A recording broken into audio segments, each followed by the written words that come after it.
Hello everyone, बेटा start कर रहे हैं हम लोग प्लांट ग्रोथ एंड डेवलपमेंट का लेक्चर नंबर 2।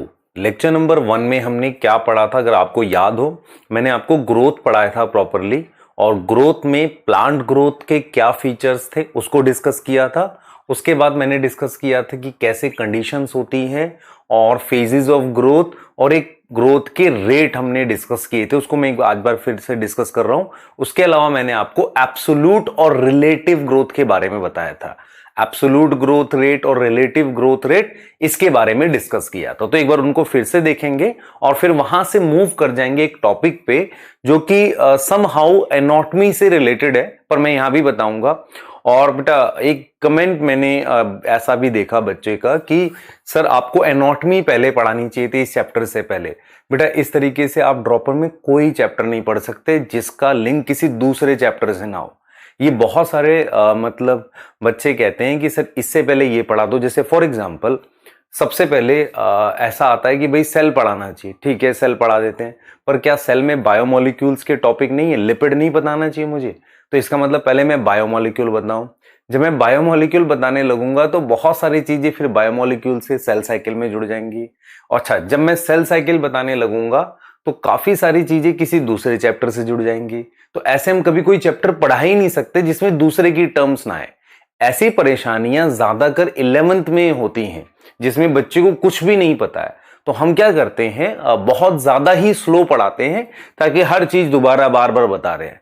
ड्रॉपर के बैच में बेटा जो भी चीज जहां आती है वहां एक्स्ट्रा टाइम लेकर बता कर चलते हैं। मींस अगर एनाटॉमी का कोई डाटा इसमें आएगा तो उसको समझा के चलेंगे, स्किप नहीं करेंगे, ठीक है। ये जरूर कर सकते हैं, जिसे हम कहते हैं कि भाई बेसिक से बिल्कुल पढ़ा देंगे, ये कर सकते हैं। लेकिन ऐसा कभी नहीं हो सकता है कि किसी एक चैप्टर को आप पढ़ा रहे हो और दूसरे चैप्टर की डिटेल उसमें ना आए। ऐसा हो ही नहीं सकता बेटा, ऐसा नहीं हो सकता, ठीक है। तो एक तरीका होता है पढ़ने का कि आपको फोकस करके ध्यान से सुन के पढ़ना पड़ेगा। क्लियर है? तो जैसे हम लोग मतलब इस तरीके से सोचते हैं यार ये पहले पढ़ लेते वो पहले पढ़ लेते, उससे होता नहीं है, क्योंकि हम एक पार्ट की तरह मूव करते हैं। प्लांट फिजियोलॉजी एक टॉपिक है पूरा, उसको कंप्लीट करते हैं, फिर उसके बाद दूसरे पार्ट में मूव करते हैं। क्या आप वहां पर सारी लाइनें समझ पा रहे हैं? वो इंपॉर्टेंट है।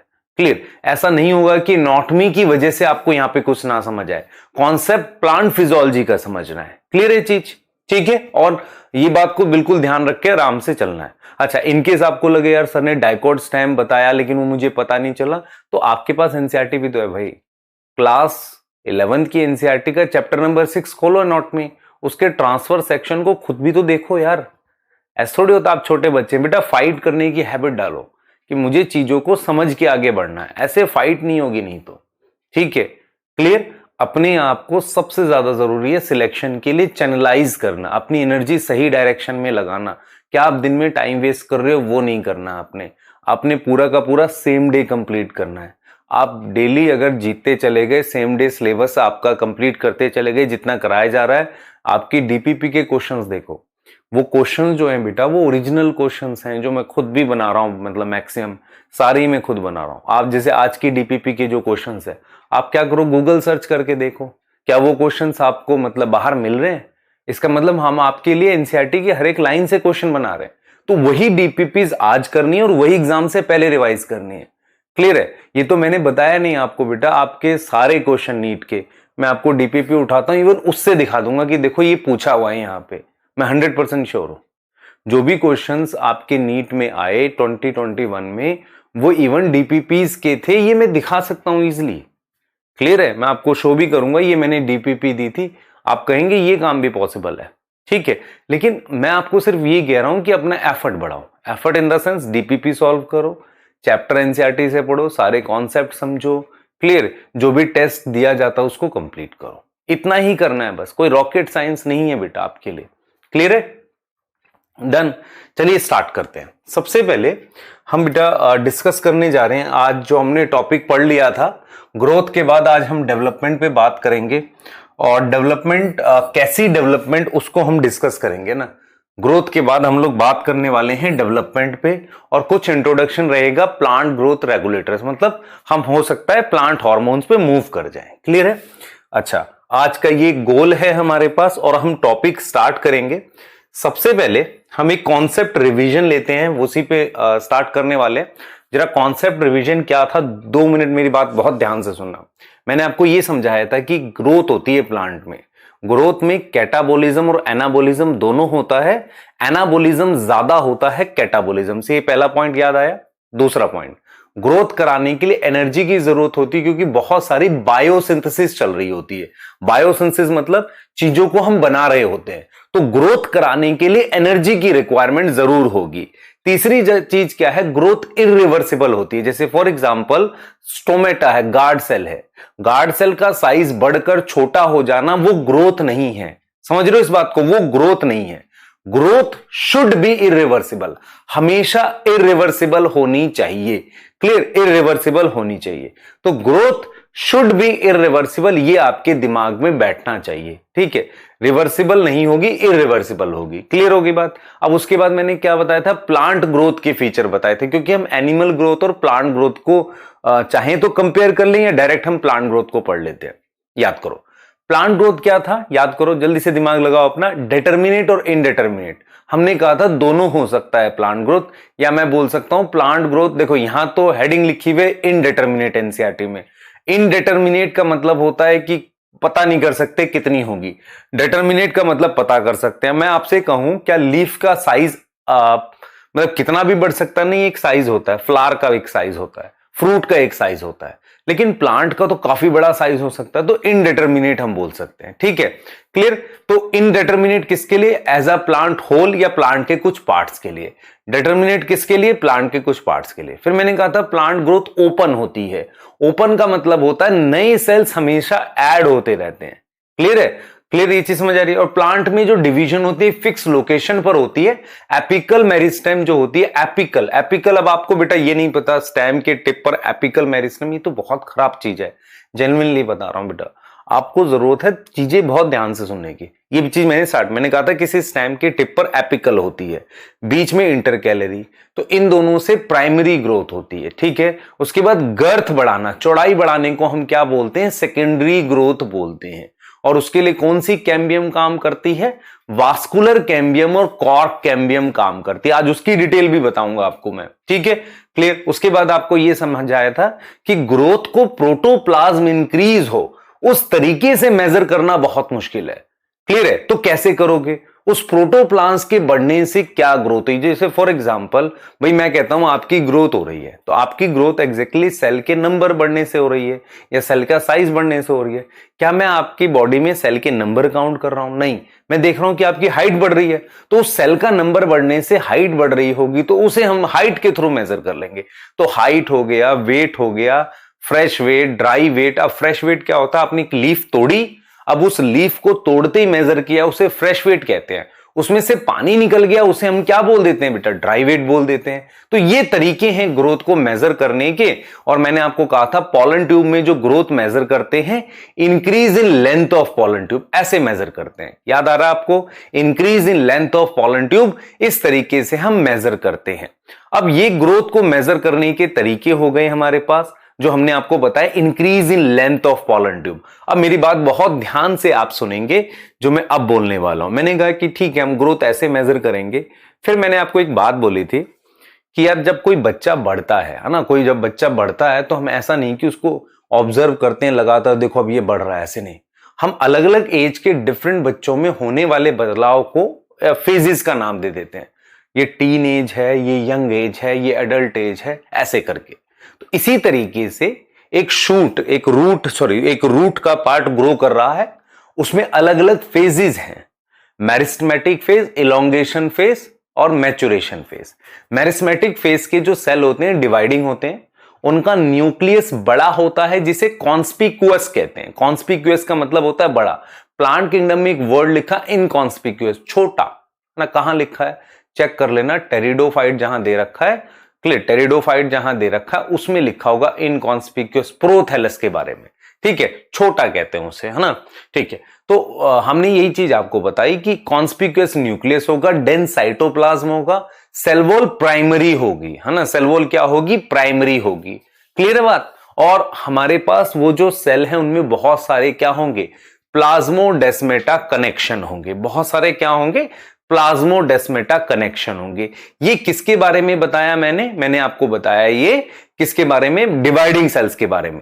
अब जब डिवाइडिंग सेल की बात करा तो हमने इलोंगेशन की बात करी। अब मैं कह रहा हूं कि सेल का साइज बढ़ रहा है, सेल के साइज बढ़ने के लिए प्रोटोप्लाज्म बढ़ाना जरूरी है। इसे हम कहते हैं कि सेल की टर्जिडिटी बढ़ना, टर्जिडिटी मतलब सेल में और पानी जाना, ठीक है, वो और ज्यादा मतलब बढ़ रहा है, साइज बढ़ रहा है, नया वॉल मटेरियल आ रहा है, तो इसे हम इलोंगेशन फेज कह रहे हैं। मैच्योरेशन में साइज फिक्स हो जाता है, ठीक है, सेल वॉल में डिपोजिशन स्टार्ट हो जाती है, वैक्यूल बन जाता है। एक्चुअल में क्या होता है, मेरिस्टेमेटिक में वैक्यूल नहीं होता, इलोंगेशन में क्या बन जाता है, वैक्यूल बनना स्टार्ट होता है। मैच्योरेशन में एक फुल वैक्यूल हमारे पास होता है और धीरे धीरे वैक्यूल का साइज बढ़ जाता है। मैच्योरेशन फेज में प्रोटोप्लाज्म में कुछ बदलाव आते हैं और उसकी वॉल में कुछ बदलाव आते हैं। मैंने आपको यही चीज बताई थी। उसके बाद हमने बात की थी कंडीशंस ऑफ ग्रोथ को लेके कि भाई कौन कौन से फैक्टर्स चाहिए। अब मैं ग्रोथ रेट एक बार डिस्कस करना चाह रहा था आपसे, सुन लो ध्यान से, ग्रोथ रेट को एक बार डिस्कस करेंगे, कॉन्सेप्ट रिवीजन में ले लेते हैं। तो मैंने आपको ग्रोथ के बारे में बता दिया कि ग्रोथ क्या होता है, फिर मैंने प्लांट ग्रोथ के बारे में लिखा। आप ध्यान करें मैंने क्या बताया, प्लांट ग्रोथ मेरे पास डिटरमिनेट है और उसके साथ कैसी है, इनडिटरमिनेट है। डिटरमिनेट और इनडिटरमिनेट है मेरे पास क्या चीज, प्लांट ग्रोथ। डिटरमिनेट और इनडिटरमिनेट है मेरे पास क्या, प्लांट ग्रोथ, ठीक है, ये बता दिया आपको। उसके बाद प्लांट ग्रोथ मेरे पास डिटरमिनेट और इनडिटरमिनेट, ये दो तरीके की हो गई, क्लियर है, ये दो तरीके की हो गई, ठीक। उसके बाद मेरे पास प्लांट ग्रोथ ओपन हो गई, ठीक है, प्लांट ग्रोथ क्या हो गई, डिटरमिनेट हो गई, प्लांट ग्रोथ इनडिटरमिनेट हो गई, प्लांट ग्रोथ ओपन हो गई, है ना। उसके बाद मैंने क्या बोला था बेटा, प्लांट ग्रोथ लोकलाइज्ड है, किस लोकेशन पर होती है, मेरिस्टेम पर होती है, मेरिस्टेम पर, है ना, मेरिस्टेम पे आपको बताया था, ठीक है। उसके बाद मैंने फेजेस डिस्कस कर लिए। फेजेस में मेरे पास क्या आ गए, मेरिस्टेमेटिक आ गए। मेरिस्टेमेटिक के बाद मेरे पास कौन सा फेज आ गया, इलोंगेशन आ गया, और मेरे पास फिर मैच्योरेशन फेज आ गया। अब मैंने कहा कि मैं डिस्कस करना चाह रहा हूं आपसे अर्थमेटिक और ज्योमेट्रिक ग्रोथ रेट को। सुन लो ध्यान से, अरिथमेटिक, अरिथमेटिक ग्रोथ और ज्योमेट्रिक, समझना ध्यान से, इनमें फर्क क्या होता है। असल में क्या होता है बेटा, प्लांट के हर एक हिस्से में मेरे पास मैक्सिमम पार्ट्स में ये वाली ग्रोथ होती है अगर न्यूट्रिएंट्स मिलते रहे। ये वाली ग्रोथ का क्या मतलब है, देखो यहां ये एक सेल है, यहां भी एक सेल है, इसने डिवाइड करके ये दो सेल बना दिए, इसने डिवाइड करके दो सेल बना दिए, ठीक है। अब ये सेल परमानेंट हो गया और ये फिर डिवाइड किया और इसने दो सेल बना दिए। ये सेल मेरे पास परमानेंट हो गया, इसने डिवाइड, सॉरी, ये दोनों सेल डिवाइड किए, ये दोनों सेल मेरे पास क्या करे, डिवाइड किए, ये दोनों सेल मेरे पास क्या करे, डिवाइड किए। आप देख पा रहे हो, ये दोनों सेल डिवाइड किए। अब देखो जरा, अब ये सेल मेरे पास ये भी परमानेंट हो गया, ये तो परमानेंट था ही। अब ये सेल जो है इसने डिवाइड किया और ये कितने सेल हो गए, चार। अब ये चारों सेल डिवाइड करेंगे तो 8 सेल होंगे। अब आप फिक्स करो टाइम, चलो टाइम ले लेते हैं 5-5 मिनट का। 5 मिनट के बाद मेरे पास 2 सेल हैं, 10 मिनट के बाद मतलब अगले नेक्स्ट 5 मिनट में फिर 15 मिनट। तो आप देख रहे हो अगर मैं फिक्स इंटरवल ले रहा हूं तो सेल कैसे बढ़ रहे हैं, ऐसे बढ़ रहे हैं ना, एक नंबर बढ़ रहा है। और यहां पर 1 से 2, 4, 8 और मान लो यहां भी 5 मिनट ले ले। तो अरिथमेटिक ग्रोथ के मतलब होता है कि आपका सिर्फ एक सेल परमानेंट हो जाता है और फिर एक ही सेल डिवाइड करता है, फिर इन दोनों में से ये परमानेंट हो गया, ये डिवाइड किया, और इसमें क्या होता है, दोनों सेल कंटिन्यू करते हैं। मैक्सिमम प्लांट पार्ट में ऐसी ग्रोथ होती है क्योंकि सेल चाहता है डिवाइड करना बार बार। पर अगर न्यूट्रिएंट्स की सप्लाई लिमिटेड होती है तो फिर उसको क्या करना पड़ता है, ग्रोथ स्लो करनी पड़ती है। जैसे रूट की इलोंगेशन में एनसीईआरटी ने बताया है अरिथमेटिक ग्रोथ मुझे दिख जाती है। अब अरिथमेटिक ग्रोथ का मान लो एग्जांपल है लेंथ इंक्रीज होना। तो मान लो किसी प्लांट की इनिशियल लेंथ 5 सेंटीमीटर है, ठीक है। अब अरिथमेटिक ग्रोथ होने के बाद वो 8 सेंटीमीटर हो गई। तो जो इनिशियल मेरे पास हो गई उस इनिशियल को L0 नहीं लिखोगे, 8 सेंटीमीटर LT हो गई, फाइनल हो गई। और ये किस रेट से बढ़ा ये देखना है हमने। तो इसको हम ऐसे करेंगे ना, LT बराबर में L0 प्लस किस स्पीड से बढ़ा, वो R हो गया, उसको टाइम से मल्टीप्लाई करना है। ये इक्वेशन बन गई। आप समझ रहे हैं, ये इक्वेशन बन गई जिसमें एल टी फाइनल होगी 8, एल नॉट ये हो गया, आर क्या हो गया, किस रेट से बड़ा है, तो ये कौन सी रेट है, अर्थमेटिक ग्रोथ रेट है ना। आर क्या है, अर्थमेटिक ग्रोथ रेट, किस स्पीड से बड़ा है वो अर्थमेटिक ग्रोथ रेट है। और जब इसका आप ग्राफ प्लॉट करोगे, मैं यही चीज आपको सिखा रहा था लास्ट क्लास में भी, जब आप देखो आपने कहा एल टी फाइनल है तो वो बराबर में एल नॉट, मान लो ये 8 है तो ये 5 हो गया, तो किस स्पीड से बड़ा आर, उसको गुणा किया टी से। आप समझ रहे हैं, L T is equal to L naught plus R T, ये हमारे पास हो गया। L T is equal to L naught plus R T, ये हमारे पास हो गया। इसे हमने अर्थमेटिक ग्रोथ रेट बोल दिया। क्या बोल दिया, अर्थमेटिक ग्रोथ रेट बोल दिया। तो ये आपके सामने हो गई बात, ये आपके सामने हो गई कि L T is equal to L naught plus R into T, ये आपके सामने है जो मैंने यहां पर दिखा दिया। क्लियर हो गई बात, ये आपके सामने है, क्लियर है, ठीक है। अब यहां से हम आगे डिस्कस करेंगे, यहां से हम आगे डिस्कस करने वाले हैं जो मैं आपको अब बताने वाला हूं। ज्योमेट्रिक में हमने क्या किया, ध्यान से सुनेंगे। ज्योमेट्रिक में हमने लिखा, मान लो उसका वेट लिख लिया, साइज हो सकता है, नंबर हो सकता है, कुछ भी है ना। तो यहां डब्ल्यू टी फाइनल हो गया है ना, और डब्ल्यू नॉट क्या हो गया, इनिशियल हो गया। अब एक्सपोनेंशियल है ना, चीज बढ़ रही है, तो उसको हम ऐसे ही लिखेंगे डब्ल्यू टी डब्ल्यू नॉट। अब ये ई क्या होता है, बेस होता है, क्योंकि ज्योमेट्रिक ग्रोथ लॉगरिथम टाइप की ग्रोथ है, तो ई की पावर आर टी। यहां भी ये ज्योमेट्रिक ग्रोथ रेट है, आप समझो ध्यान से। हम इसको एक्सपोनेंशियल इसलिए लिख रहे हैं क्योंकि तेज हो रही है ग्रोथ मेरे पास, मतलब 1 से 2, 2 से 4, इसलिए ई लगा रहे हैं यहां पर नीचे। क्लियर है, तो ये सेम इक्वेशन है बेटा जो हमने वहां पढ़ी थी, ऑर्गेनिज्म एंड पॉपुलेशन, मतलब पढ़ेंगे, ये कह रहा हूं मैं। तो ये ज्योमेट्रिक के लिए था, क्लियर है। तो दो अलग अलग, और उसमें आर हमने बोला था एफिशिएंसी इंडेक्स। एफिशिएंसी इंडेक्स मतलब किस स्पीड से मेरे पास नया प्लांट मटेरियल बन रहा है, ये आपने ध्यान रखना है। वो डायरेक्ट पूछ देगा नीट में, बेटा देखो पेपर इजी आया ये एक अलग बात है, लेकिन एनसीईआरटी से आएगा और मुश्किल भी आ सकता है क्वेश्चन, और वो एक ही 2 पॉइंट होते हैं जहां से मुश्किल क्वेश्चन आते हैं, जिसको सॉल्व कर लेना आपके लिए बहुत जरूरी है। क्लियर है, ये बहुत आसान है बोल देना कि चलो ठीक है एनसीईआरटी से आया और आसान क्वेश्चन आया, हम थोड़ा थोड़ा पढ़ाएंगे निकल जाएंगे, नहीं। हम हर एक टॉपिक को डीपली एनसीईआरटी से पढ़ाएंगे। अगर उस टॉपिक का डिफिकल्ट क्वेश्चन आता है तो आप उसको कर पाओ, ये इंपॉर्टेंट है, ठीक है। तो ये हमने डिस्कस किया था। उसके बाद मैं आपको ये समझा रहा था कि भाई व्हाट इज आपके पास वाली ग्रोथ जो हमने बोला था ना, जिसे लीफ बनाई थी। मेरी बात सुनना ध्यान से, ये देखो इसके आज मैंने क्वेश्चन भी दिए हैं आपको। ये मान लो मैंने लीफ बनाई ऐसे, इस लीफ का मान लो 5 सेंटीमीटर स्क्वायर का पहले से एरिया है, इसमें ग्रोथ हुई। अब इसका जो एरिया है वो 10 सेंटीमीटर स्क्वायर हो गया, ठीक है, क्लियर। अब मैं आपसे ये कह रहा हूं कि कितनी ग्रोथ हुई, ग्रोथ कितनी की हुई, तो 10 माइनस 5 कितनी हो गई, 5 सेंटीमीटर स्क्वायर। अब ये देखो जरा, दिस इज 50 सेंटीमीटर स्क्वायर, यहां से बढ़ के 55 सेंटीमीटर स्क्वायर हो गया। तो 50 से 55 सेंटीमीटर स्क्वायर हो गया हमारे पास, आप समझ रहे हैं, 50 से 55 सेंटीमीटर स्क्वायर हो गया। कितना बढ़ा, 5 बढ़ गया। आप समझ रहे हो कितना बढ़ गया हमारे पास, 5 बढ़ गया। तो कहीं ना कहीं आपके पास कितने का फर्क आ गया, 5 का डिफरेंस आ गया। तो ये जो 5 का डिफरेंस आया है ना, ये एब्सोल्यूट ग्रोथ है। देखो इसमें कितनी एग्जैक्ट ग्रोथ हुई है, 5 की, 10 माइनस 5। इसमें कितने की हुई है, 55 माइनस 50 का। तो व्हाट इज एब्सोल्यूट ग्रोथ, आप इसको टाइम से भी डिवाइड कर दो, है ना, ग्रोथ रेट निकाल के लिए। What is absolute growth rate, कितना एक्चुअल बढ़ा। जैसे मान लो मैं कहता हूं ये लीफ इनिशियली ए थी 5 सेंटीमीटर स्क्वायर, और ये हमारे पास ए डैश हो गई 10 सेंटीमीटर स्क्वायर।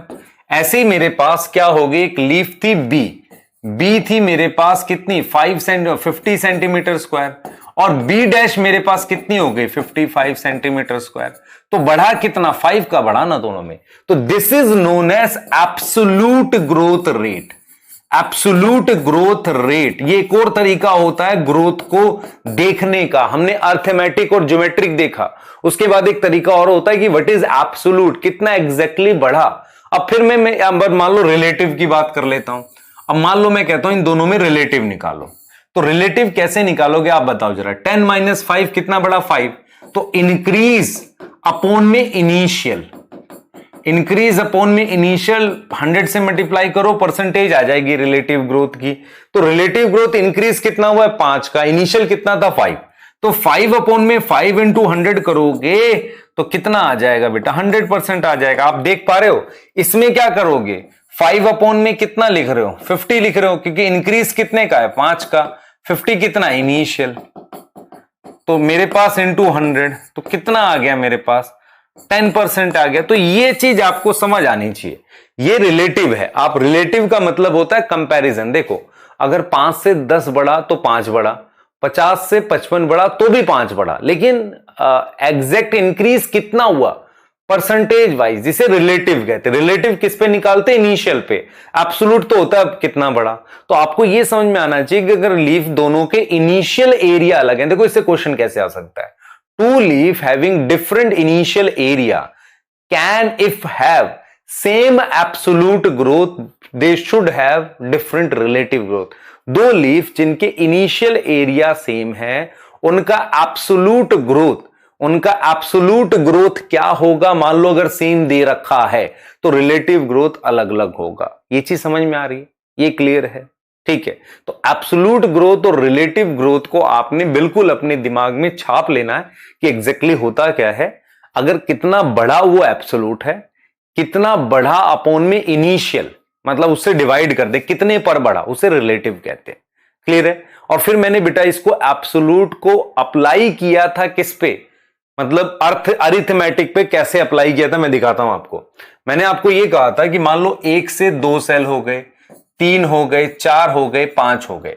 अब यहां कितना इंक्रीज हुआ? एब्सोल्यूट ग्रोथ देख रहे हो कितने की? 1 की है। तो अरिथमेटिक में आपकी एब्सोल्यूट ग्रोथ कांस्टेंट है। आप समझो, अरिथमेटिक में आपके पास एब्सोल्यूट ग्रोथ कांस्टेंट है। ये चीज समझनी है आपको, ये कांस्टेंट है ना, ये कांस्टेंट है। कितना आ रहा है आप देख लो, 2 - 1 आ रहा है, ऐसे 3 - 2 आ रहा है। अच्छा, अगर रिलेटिव निकालने लगो, रिलेटिव आप देखो ध्यान से, 2 - 1 इंक्रीज अपॉन में 1, 3 - 2 अपॉन में 2, 4 - 3 अपॉन में 3। तो ये डिक्रीज हो रहा है ना, दिस इज डिक्रीजिंग। किसमें? अरिथमेटिक में। अगर मैं ज्योमेट्रिक की बात करूं तो ज्योमेट्रिक में सेल कैसे बढ़ा रहे थे? 1 से कितना? 2, 4, 8। तो एब्सोल्यूट ग्रोथ बढ़ नहीं रहा इसमें, बताओ। तो एब्सोल्यूट ग्रोथ रेट मेरे पास क्या है? इंक्रीजिंग है। रिलेटिव निकालो, कांस्टेंट आएगा। कैसे निकालोगे? 4 - 2 अपॉन 2, 8 - 4 अपॉन 4। देखो, final minus initial upon initial, final minus initial upon initial, तो ये कांस्टेंट आएगा। तो ये सारी चीजें आपने दिमाग में रखनी है। This is constant. क्लियर हो गई? तो मेरे पास एब्सोल्यूट ग्रोथ रेट हो गई और मेरे पास ज्योमेट्रिक हो गई।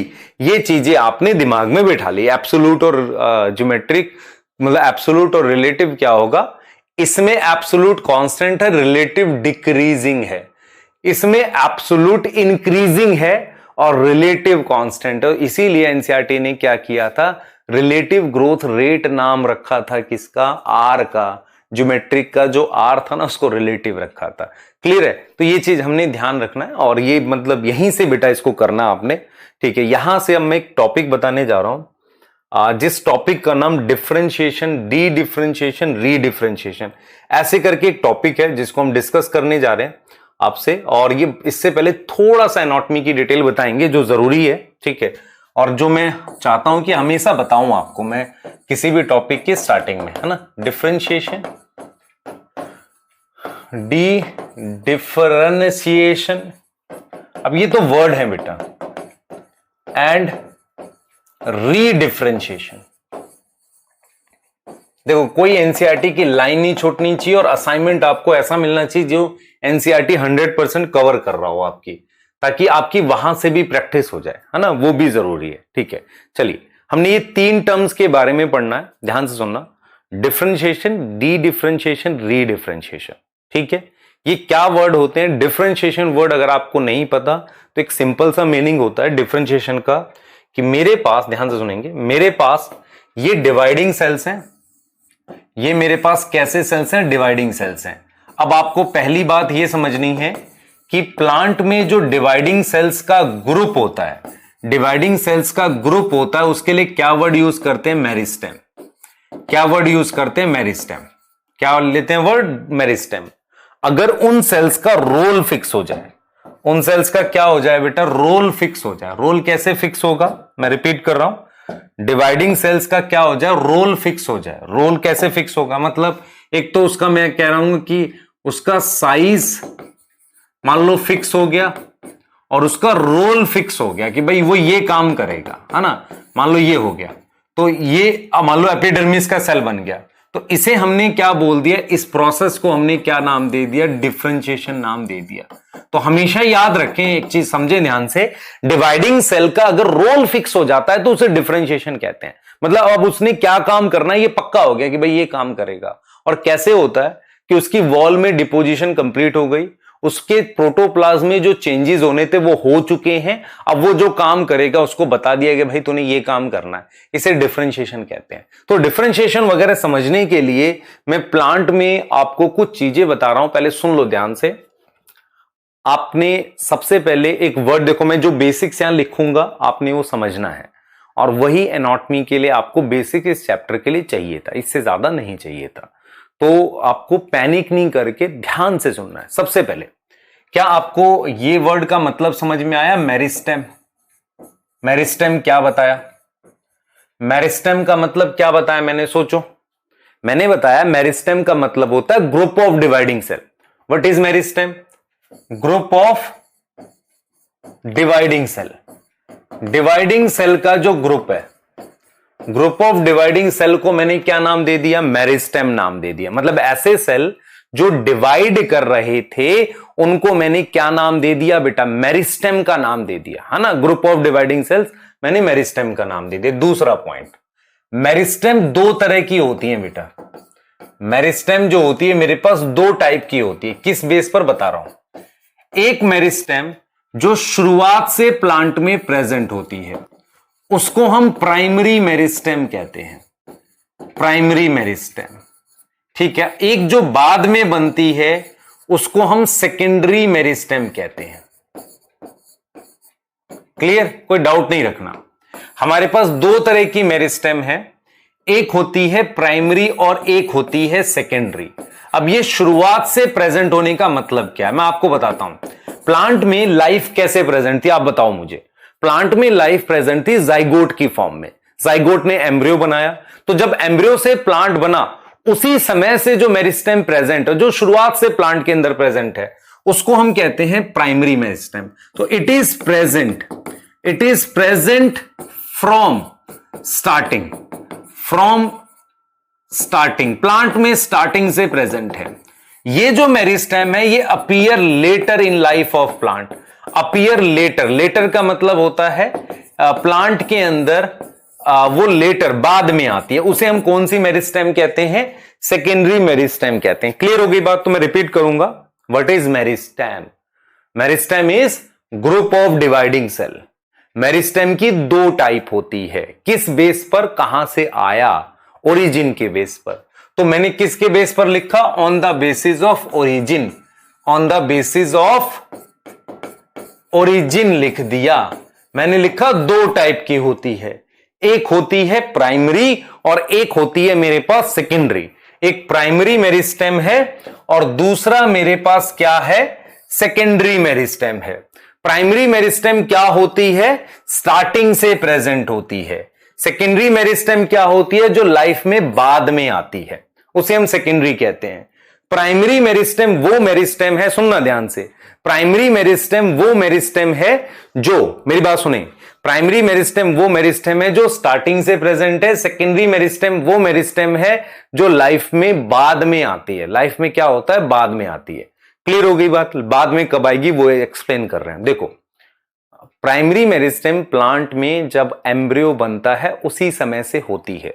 उसकी अपनी एक फिक्स पोजीशंस हैं। जैसे ये वाली जो मेरिस्टेम प्लांट के टॉप पर होती है, कहां होती है? टॉप पे। देखो, आपने कभी ऐसे देखा है बेटा? ध्यान दिया है कि प्लांट के टॉप पर इस तरीके से लीफ का एक कवर बनता है। ऐसे कोई छोटी छोटी सी लीव्स होती हैं जिसे बड कहते हैं, ऐसा कवर जैसा बनता है। उसके अंदर जो डिवाइडिंग सेल्स होते हैं ना, ये वाले, ये वाले पेरिस्टेम प्राइमरी होती है यहां पे। तो ये बड कह रहे हैं इसे। आपने देखा है किसी प्लांट के टॉप पर एक स्ट्रक्चर होता है जिसमें से लीफ निकलती रहती है, उसे बड कहते हैं। उन लीफ के कवर के अंदर होती है मेरे पास मेरिस्टेम। तो इस मेरिस्टेम का नाम क्या होता है? एपिकल। इसका नाम क्या है? Apical meristem. तो एपिकल मेरिस्टेम जो होती है हमारे पास वो टॉप पर होती है, ऐसे यहां पर रूट एपिकल है। तो ये दोनों ये प्राइमरी मेरिस्टेम है बेटा, ये प्राइमरी है। ये कैसी है? प्राइमरी है ना, प्राइमरी है। प्राइमरी का मतलब हो गया ये स्टार्टिंग से होती है। ये वाली भी क्या है? प्राइमरी। मैं आपको फिर रिपीट करूंगा, प्राइमरी मेरिस्टेम का मतलब है ये स्टार्टिंग से प्रेजेंट है। प्राइमरी इसका ओरिजिन है, मतलब कहां से आई। एपिकल इसकी पोजीशन है। मैं रिपीट कर रहा हूं, प्राइमरी इसका ओरिजिन है, एपिकल इसकी पोजीशन है। ऐसे ही प्राइमरी इसका ओरिजिन है, एपिकल इसकी क्या है? मेरे पास पोजीशन है।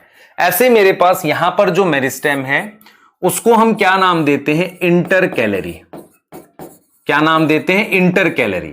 तो इंटरकैलरी भी प्राइमरी होती है। ये इंटरकैलरी क्या होती है बेटा? मेरी बात सुनो ध्यान से।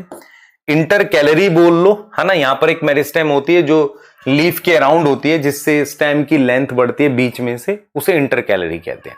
तो आपको क्या क्या ध्यान रखना है? आपको यह ध्यान रखना है कि हमारे पास एपिकल मेरिस्टेम है जो कि प्राइमरी है, मेरे पास इंटरकैलरी है जो कि प्राइमरी है, ये वाली मेरे पास प्राइमरी है।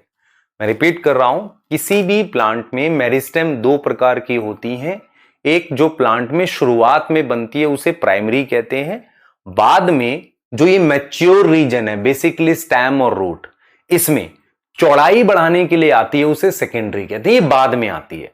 प्राइमरी मेरिस्टेम का एग्जाम्पल एपिकल मेरिस्टेम, इंटरकैलरी, ये इस तरह की मेरिस्टेम है। सेकेंडरी मेरिस्टेम का एग्जाम्पल वास्कुलर कैम्बियम और कॉर्क कैम्बियम है। इतनी बात आपने ध्यान रखनी है।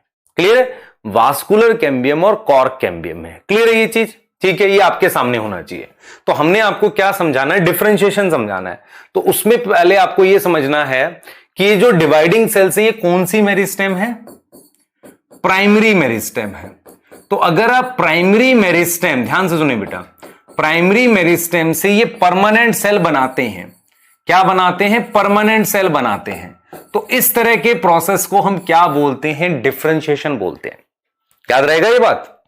अगर आप प्राइमरी मेरिस्टेम से परमानेंट सेल बनाते हैं, इस तरह के प्रोसेस को हम क्या बोलते हैं? डिफरेंशिएशन बोलते हैं। तो प्लांट का मैक्सिमम पार्ट, जैसे कि मान लो मैं आपको कुछ चीज दिखाता हूं, देखो ध्यान देना। मैंने क्या किया, ये मान लो प्लांट को काटा है ऐसे। जब मैं प्लांट को इस तरीके से कट करता हूं तो ट्रांसफर सेक्शन बोलते हैं उसे। क्या बोलते हैं? Transfer section. तो मैंने ये जो बाहर लेयर बनाई, इस लेयर को मैंने क्या नाम दे दिया? मान लो सबसे बाहर जो सेल्स की लेयर है उसको मैंने क्या नाम दे दिया बेटा? एपिडर्मिस का नाम दे दिया। क्या नाम दे दिया? एपिडर्मिस का नाम दे दिया। क्लियर? मैंने क्या नाम दे दिया बेटा? एपिडर्मिस का नाम दे दिया। ठीक है, यहां अंदर मैंने सेल्स बना दिए, एक और लेयर बना दी। इस लेयर को मैंने क्या नाम दे दिया? मान लो एंडोडर्मिस का नाम दे दिया। ठीक है, इसके बीच में जो सेल्स बनाए इसको नाम दे दिया कॉर्टेक्स। यहां पर मैंने वास्कुलर बंडल बनाए। अब आपको वास्कुलर बंडल शब्द का मतलब पता होना चाहिए, जाइलम एंड फ्लोएम। तो यहां पर मैंने वास्कुलर बंडल बनाए। वास्कुलर बंडल, वास्कुलर बंडल का मतलब होता है जाइलम एंड फ्लोएम। बीच में सेल्स होते हैं जिन्हें मान लो पिथ कह देते हैं, वो नहीं करना हमने अभी को, तो सिंपल समझो। तो मैंने ये क्या बनाया बेटा? ये ट्रांसफर सेक्शन ऑफ मान लो डाइकॉट स्टेम बना दिया आपके लिए। ये डाइकॉट स्टेम, डाइकॉट प्लांट की स्टेम का ट्रांसफर सेक्शन बना दिया। मैं आपको क्या बताना चाह रहा हूं? मैं ये कह रहा हूं कि प्राइमरी मेरिस्टेम के सेल्स जिनका रोल फिक्स हो जाए, जिनका क्या हो जाए? रोल फिक्स हो जाए। आप समझना ध्यान से, उनमें क्या होता है बेटा? जो भी चेंजेस होने थे प्रोटोप्लाज्म में वो हो गए, जो भी सेल वॉल में चेंजेस होने थे हो गए। अब उनका रोल फिक्स हो गया। जब रोल फिक्स हो गया तो उसे मैंने डिफरेंशिएशन कह दिया। तो ये जो सेल्स की लेयर है जिसमें मैं क्या नाम ले रहा हूं, देखो ये सारी लेयर, ये सब कुछ किसका प्रोडक्ट है? डिफरेंशिएशन को। तो मैं लिख देता हूं कि एपिडर्मिस, किसी भी पार्ट में एपिडर्मिस, कॉर्टेक्स, एंडोडर्मिस और वास्कुलर बंडल में प्राइमरी जाइलम। देखो वो प्राइमरी मेरिस्टेम से बनते हैं, इसलिए हम प्राइमरी जाइलम और प्राइमरी फ्लोएम वर्ड यूज करते हैं। क्या वर्ड यूज करते हैं? प्राइमरी जाइलम और प्राइमरी फ्लोएम इसलिए यूज करते हैं। तो आपको यहां पर बिल्कुल क्लियर होना चाहिए, बिल्कुल क्लियर होना चाहिए, प्राइमरी मेरिस्टेम के सेल डिवाइडिंग सेल्स हैं, उनसे जो परमानेंट सेल्स के स्ट्रक्चर बनते हैं, टिश्यूज बनते हैं, वो किसका प्रोडक्ट होते हैं? डिफरेंशिएशन का।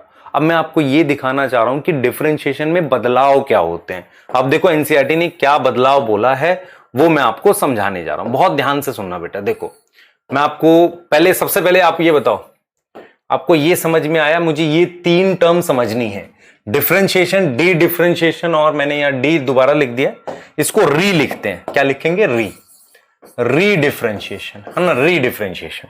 ये तीनों को समझना है, ठीक है, ये तीन टर्म समझनी है। मैंने आपको क्या समझाया? किसी भी प्लांट में शुरुआत से जो मेरिस्टेम होती है उसे क्या बोलते हैं? प्राइमरी। उसकी पोजीशन के हिसाब से मैं बोलूंगा एपिकल इंटरकैलरी। अभी इतना नाम याद करना है, ठीक है, ये प्राइमरी मेरिस्टेम है।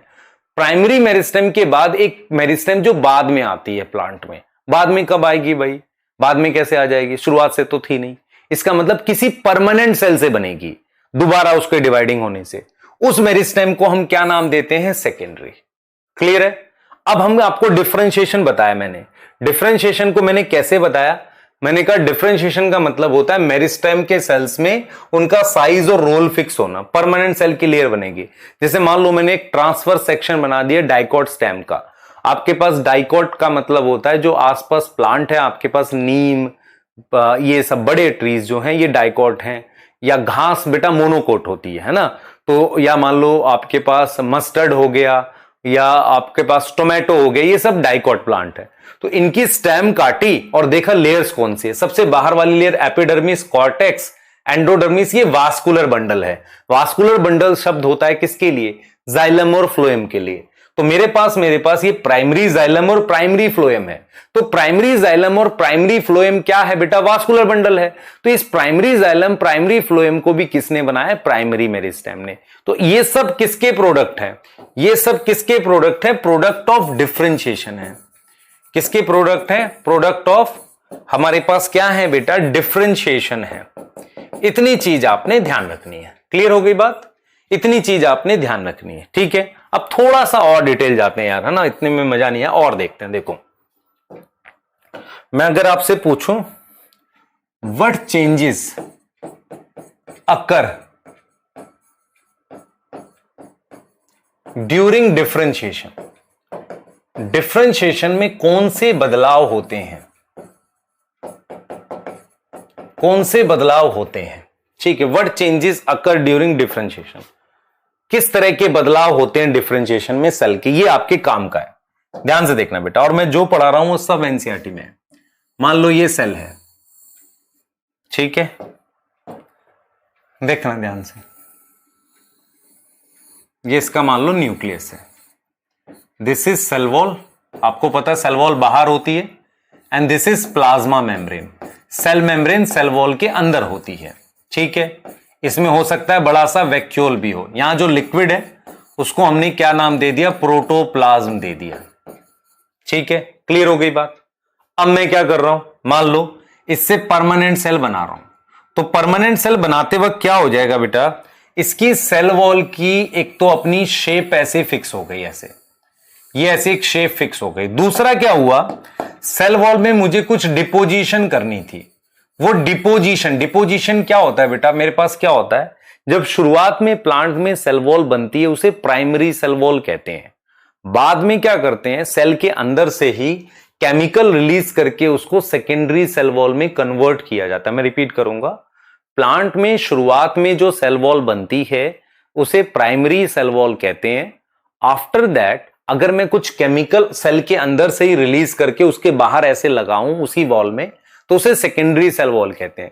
उसे हम डिपोजिशन कहते हैं। डिपोजिशन मतलब कुछ मैंने डिपॉजिट कर दिया, ठीक है, तो ये डिपोजिशन हो गया। चलो, तो मेरे पास ये परमानेंट सेल बन गया। ये मेरे पास क्या बन गया? एक परमानेंट सेल बन गया।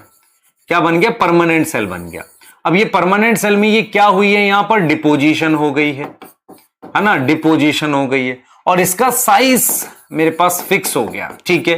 अच्छा, मैं आपको एक सेल दिखाता हूं। मान लो इसी सेल से आपको क्या बनाना है, ट्रैकीड बनाना है। मान लो मुझे क्या बनाना है, ट्रैकीड बनाना है। ट्रैकीड क्या होता है, आपको याद है? किसी को ट्रैकीड पढ़ा था आपने? ट्रैकीड एक खास तरह का डेड सेल होता है जो पानी ट्रांसपोर्ट करेगा। रिपीट करूंगा, व्हाट इज ट्रैकीड? आपने अगर जाइलम 9th में भी पढ़ा, उसके 4 तरह के सेल होते हैं, xylem vessel, xylem tracheid, xylem parenchyma और जाइलम फाइबर। रिपीट कर रहा हूं, vessel, tracheid, fibre, parenchyma. Tracheid एक सेल होते हैं स्पेशल टाइप के, ऐसे। इन सेल्स में कोई साइटोप्लाज्म नहीं होता, ये डेड सेल होते हैं। इनके वॉल में मेरे पास एक केमिकल डिपॉजिट होता है जिसका नाम लिग्निन होता है। लिग्निन होता है। तो ये जो सेल हैं, यहां पर कोई प्रोटोप्लाज्म नहीं है, नो प्रोटोप्लाज्म। आप समझ रहे हैं? और ये जो सेल वॉल है, सेल वॉल में क्या डिपॉजिट हो गया? लिग्निन डिपॉजिट हो गया। लिग्निन डिपॉजिट हो गया, लिग्निन, है ना, ये डिपॉजिट हो गया। तो मैं आपको ये समझा रहा हूं, ये सेल कैसा है? डेड सेल है। तो आपने एक बात यहां पर सीखनी है। देखो, आपने क्या बात सीखी? मैं लिख रहा हूं what changes occur during differentiation. तो ये सेल की डिटेल तो एनाटॉमी में पढ़ लेंगे। अगर मैं चेंजेस ऑब्जर्व करके बताऊं आपको, तो मैं ये कहूंगा चेंजेस 2 जगह होते हैं। एक उसके साइटोप्लाज्म में होंगे, मान लो यहां तो नो साइटोप्लाज्म हो गया, ठीक है, और दूसरा उसकी सेल वॉल में होंगे, जिससे डिफरेंशिएशन कंप्लीट होती है। मतलब डिवाइडिंग सेल में प्रोटोप्लाज्म और वॉल में होने वाले बदलाव की वजह से वो अलग अलग टाइप के सेल बनते हैं और फिर अलग अलग फंक्शन परफॉर्म करते हैं। तो मैं इस चीज को लिखना चाह रहा हूं कि ड्यूरिंग डिफरेंशिएशन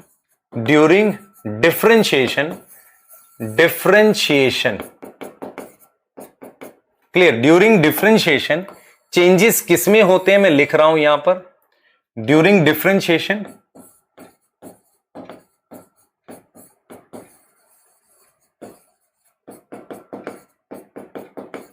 चेंजेस अकर किसमें? इन प्रोटोप्लाज्म एंड सेल वॉल। इन 2 जगह हमारे पास क्या होते हैं? चेंजेस होते हैं। ये आपने ध्यान रखना है। क्लियर है? ये आपने ध्यान रखना है। तो डिफरेंशिएशन में 2 जगह चेंजेस होते हैं, एक होता है प्रोटोप्लाज्म में और एक हमारे पास किसमें होता है? सेल वॉल में होता है। ये 2 चेंजेस आपने ध्यान रखने। ये मैंने किसके लिए बताया बेटा? डिफरेंशिएशन के लिए। याद रखेंगे इस बात को? ठीक है। अब मैंने आपको कुछ टर्म्स और बतानी है, ध्यान से देखना बेटा। देखो, एक टर्म होती है जिसे डी डिफरेंशिएशन कहते हैं, बहुत ध्यान से सुनना। एक टर्म होती है जिसे मैं डी डिफरेंशिएशन कह रहा हूं। डी डिफरेंशिएशन क्या होता है, ये और सीखना है हमने। What is D differentiation? बहुत बढ़िया है ये, ध्यान से सुनो। ये मैंने क्या बना रखा है?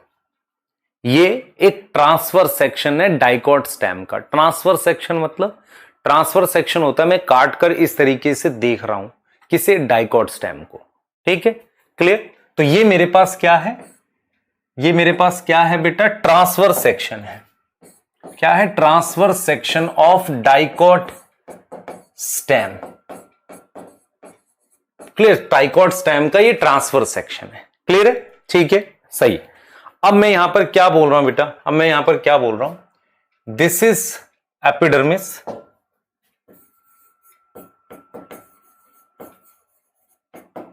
ठीक है, ये एपिडर्मिस है। यहां पर एक सेल्स होते हैं जिनका नाम कॉर्टेक्स है। ये वाली लेयर, दिस इज एंडोडर्मिस। ध्यान से सुनना, मैं जो बताने वाला हूं, ध्यान से सुनना। यहां पर मेरे पास कोई भी डिवाइडिंग सेल्स नहीं है, एक्सेप्ट, देखना इधर, मैंने एक ऐसे सर्कल जैसा बना रखा है, इसमें ऐसे करके P और X लिखा हुआ, ये चीज, ये देखो। P का मतलब क्या है मेरे पास? Primary phloem. प्राइमरी फ्लोएम का मतलब ये प्राइमरी मेरिस्टेम से बनी हुई फ्लोएम थी। इस X का मतलब है प्राइमरी जाइलम। प्राइमरी जाइलम, ध्यान से सोचें इसे। मेरे पास ये इसके बीच में यहां डिवाइडिंग सेल्स होते हैं पहले से, तो ये एक प्राइमरी मेरिस्टेम है जिसको हम नाम देते हैं इसको हम क्या नाम देते हैं बेटा? Intra, not inter, intra. Fascicular का मतलब होता है वास्कुलर बंडल, मान लो फेसिक्युलर कैम्बियम। तो इंट्रा फेसिक्युलर कैम्बियम, आप समझे ध्यान से। इंट्रा, इंट्रा का मतलब होगा दो के बीच में। तो ये जो मैंने बनाई यहां पर, ये इंट्रा फेसिक्युलर कैम्बियम है। तो आपको ये चीज समझ में आनी चाहिए कि मैं इसके प्राइमरी फ्लोएम और प्राइमरी जाइलम के बीच में मेरे पास एक मेरिस्टेम है। मेरिस्टेम मतलब ग्रुप ऑफ डिवाइडिंग सेल है, उसे हम नाम दे रहे हैं इंट्रा फेसिक्युलर कैम्बियम। क्लियर है? सही है? यहां तक समझ में आ रही है? ये एंडोडर्मिस थी। अब मैं आपको क्या बता रहा हूं, ये जाइलम फ्लोएम है। मैं आपको ये बताने जा रहा हूं बेटा, मैं आपको ये बताने जा रहा हूं, डायग्राम को थोड़ा सा बड़ा करते हैं ताकि आपके लिए आसानी हो जाए। देखो ध्यान से देखना बेटा, इसको थोड़ा सा आपके लिए बड़ा कर देते हैं ताकि आपको दिखे चीज। ये एपिडर्मिस थी, ठीक है। मेरे पास ये जगह है जिसे कॉर्टेक्स, एंडोडर्मिस कह रहे हैं। ये वो जगह है जिसे मैं क्या कह रहा हूं? एंडोडर्मिस कह रहा हूं। ये किसका ट्रांसफर सेक्शन है? डाइकोट स्टेम का। यहां पर मैंने, अब देखो आपको मैं इतनी देर तक इसलिए बता रहा हूं ये टॉपिक क्योंकि एनाटॉमी मैंने नहीं पढ़ा रखी, इसलिए बेसिक्स चाहिए, इसलिए बता रहा हूं। नहीं तो इसको वहां पढ़ेंगे तो फिर पढ़ेंगे दोबारा। जिस भी बच्चे को ये यहां समझ आ गया, वेल एंड गुड। यहां थोड़ा भी डाउट रहता है तो एनाटॉमी पढ़ेंगे ना बेटा, तो आप ये नहीं कर सकते कि हम लोग जैसे बेसिक्स बता ही रहे हैं कि अब ये टीएस ड्रॉ कर रहा हूं, ठीक है। तो आप इस चीज को ऐसे देखो कि भाई हमने पढ़ा है, यहां पर समझना है, क्या क्या पॉइंट समझना है वो मैं आपको लास्ट में भी बताऊंगा। देखो ये मैंने वास्कुलर बंडल बना दिए। पी का मतलब प्राइमरी फ्लोएम, एक्स का मतलब प्राइमरी जाइलम। तो ये मैंने वास्कुलर बंडल बनाया। देखो मैंने क्या क्या बनाया। सबसे बाहर वाली layer epidermis, this is cortex, this is endodermis. ये मैंने वास्कुलर बंडल बना दिए ऐसे, ठीक है। ये मैंने वास्कुलर बंडल बना दिए। क्लियर है?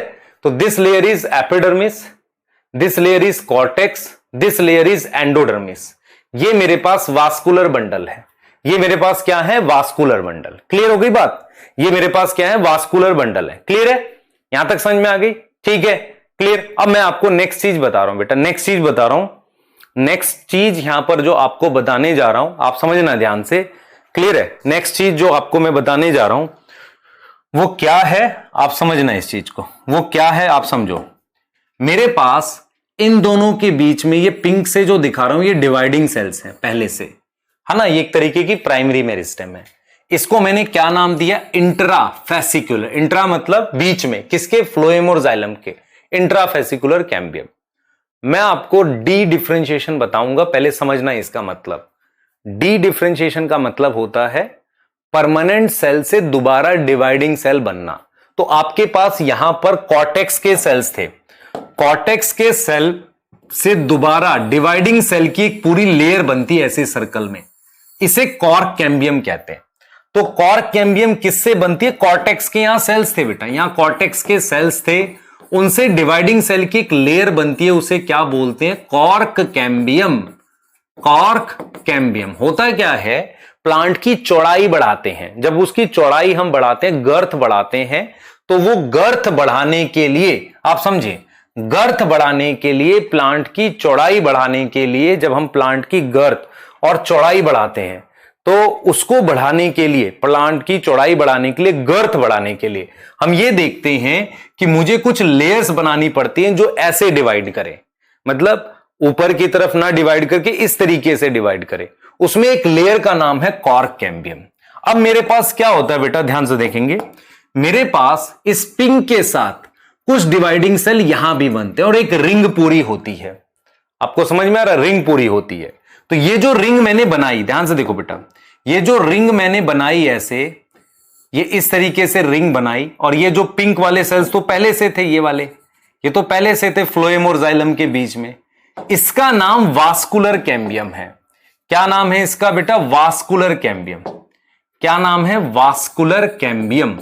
वास्कुलर का मतलब होता है ये वास्कुलर बंडल बनाएगी बाद में, पहले से तो जो है उसके बाद और बनाने हैं। तो वास्कुलर कैम्बियम ये है और ये है, ये वास्कुलर कैम्बियम हो गई। वास्कुलर कैम्बियम में ये वाली लेयर को मैंने क्या बोला था? इंट्राफेसिक्युलर। मतलब वो किसके बीच में? देखो ये फ्लोएम है और ये जाइलम है, इसके बीच में है, ठीक है। इंट्राफेसिक्यूलर बोला था, और ये वाली को क्या बोलेंगे, इंटरफेसिक्यूलर।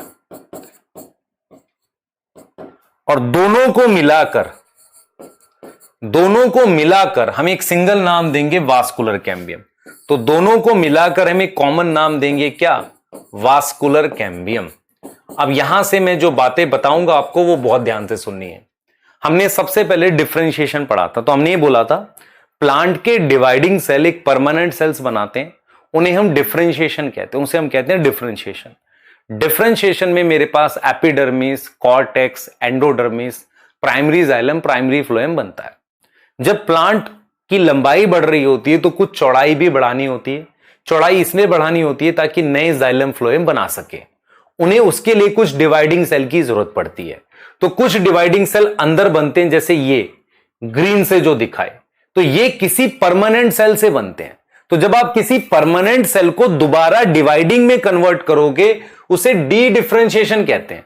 तो डी डिफरेंशिएशन को मैं अब डिफाइन कर रहा हूं और फिर इस चीज को दोबारा आ रहे हैं। तो व्हाट इज डी डिफरेंशिएशन, मैं लिख रहा हूं यहां पर, what is D differentiation.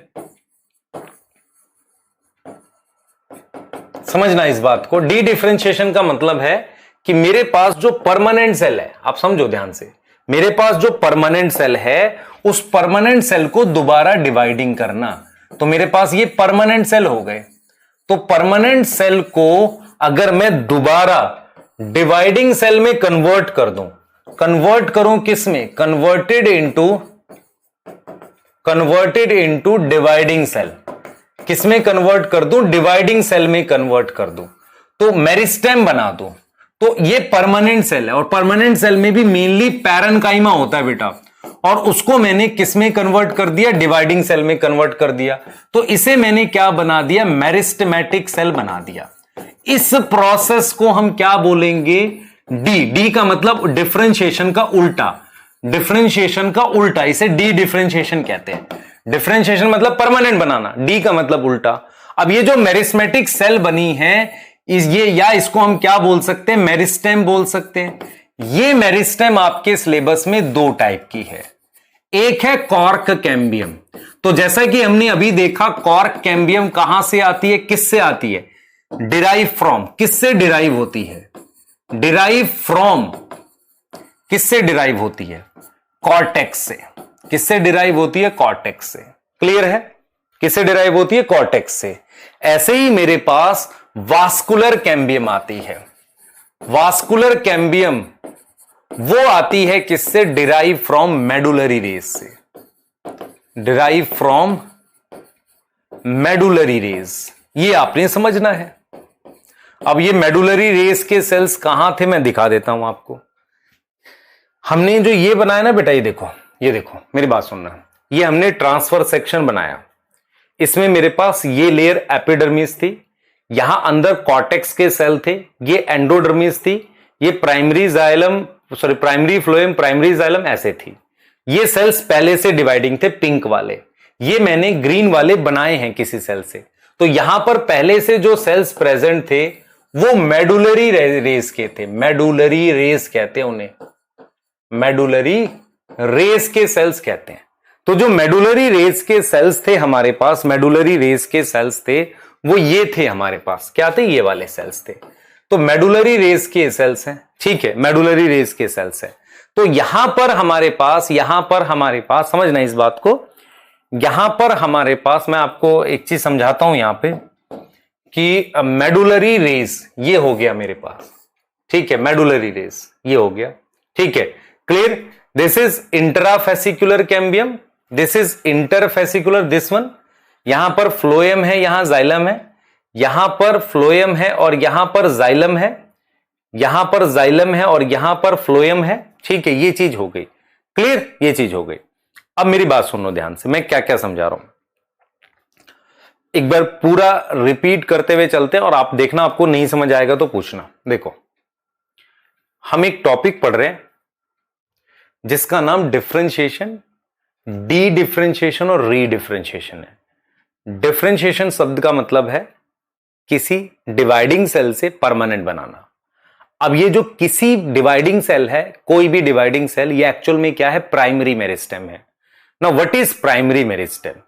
Primary meristem वो मेरिस्टेम होती है जो शुरुआत से प्रेजेंट होती है, जब जाइगोट से एम्ब्रियो बना था शुरुआत से होती है। ये ऐसी मेरिस्टेम कहां होती है? टिप पर होती है, रूट टिप शूट टिप पर, दोनों पे। यहां पर कहीं होती है, इंटर कैलरी बोल सकते थे, यहां पे कहीं होती है। ठीक है, नॉर्मली हम इंटर कैलरी मोनोकोट में ड्रॉ करते हैं। ठीक है, अभी आपके लिए याद रखो यहां पर होती है ऐसे इंटर कैलरी। ये मेरिस्टेम क्या करती है? डिफरेंशिएशन करती है। जब भी किसी प्राइमरी मेरिस्टेम का डिफरेंशिएशन होगा तो परमानेंट सेल बनेंगे। परमानेंट सेल बनाते वक्त किस चीज में बदलाव होता है? सेल वॉल में और प्रोटोप्लाज्म में। दो जगह बदलाव होते हैं, सेल वॉल और प्रोटोप्लाज्म में हमारे पास क्या होते हैं? बदलाव होते हैं। दो जगह हमारे पास बदलाव होते हैं। इतनी बात में कोई चेंज, कोई प्रॉब्लम? जब डिफरेंशिएशन होती है तो किसी भी प्लांट के ये सेल्स बनते हैं। देखो, जब डिफरेंशिएशन होगी तो किसी भी प्लांट में हमारे पास क्या बनेगा, मैं लिख देता हूं। मेरे पास क्या क्या चीजें बन जाएंगी? एपिडर्मिस बन जाएगा, एंडोडर्मिस, कॉर्टेक्स, वास्कुलर बंडल। ये सब डिफरेंशिएशन का प्रोडक्ट है। तो डिफरेंशिएशन एक ऐसा प्रोसेस होता है जिसमें डिवाइडिंग सेल से परमानेंट सेल बनाते हैं, और वो किसका करते हैं? प्राइमरी मेरिस्टेम का। इतनी बात में कोई डाउट नहीं होना चाहिए।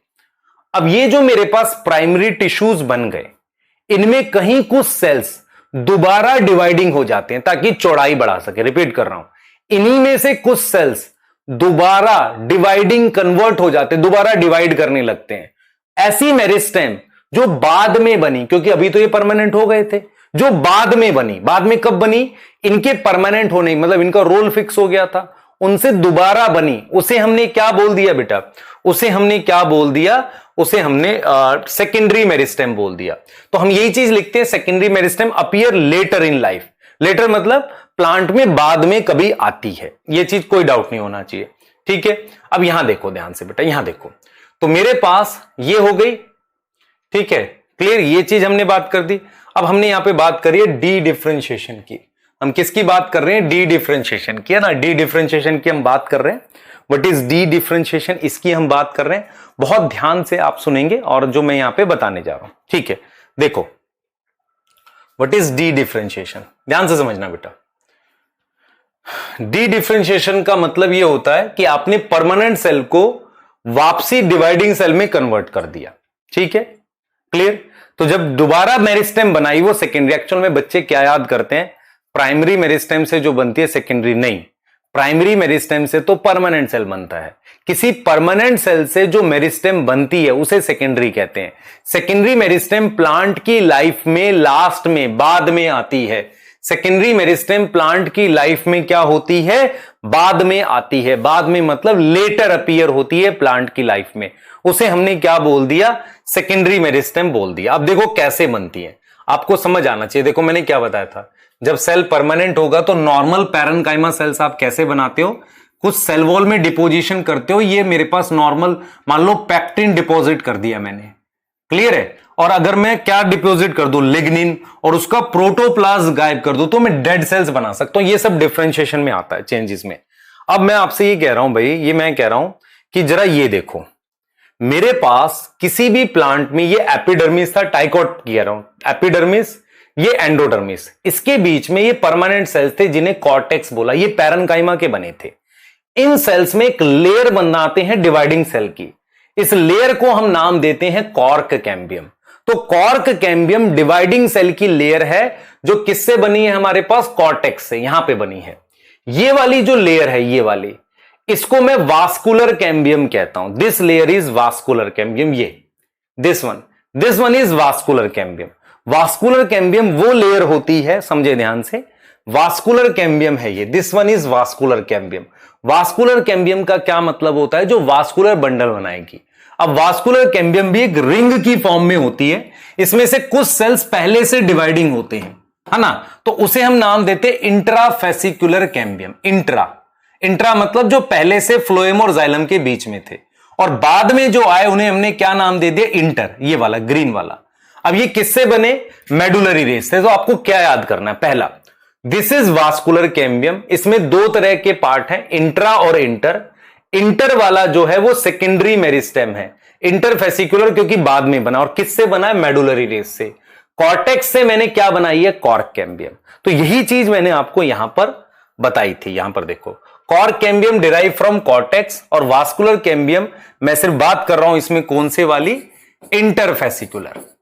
Interfascicular derive from medullary race. Clear है? इतनी बात समझ में आ रही है? ठीक है। हां, अब जरा आगे की कहानी को सुनेंगे। अब मेरी बात सुनो, मैंने आपको यही पॉइंट समझाए हैं। मैंने कहा दिस सेल्स आर, मान लो, प्राइमरी मेरिस्टेम। प्राइमरी मेरिस्टेम से अगर मैं एक प्रोसेस करूंगा जिसको मैं क्या लिखूंगा, ये चीज आपको फाइनली समझ आनी चाहिए, डिफरेंशिएशन। तो उससे मैं क्या बनाऊंगा, परमानेंट सेल। ये परमानेंट टिश्यू बनाएंगे, परमानेंट सेल बनाएंगे।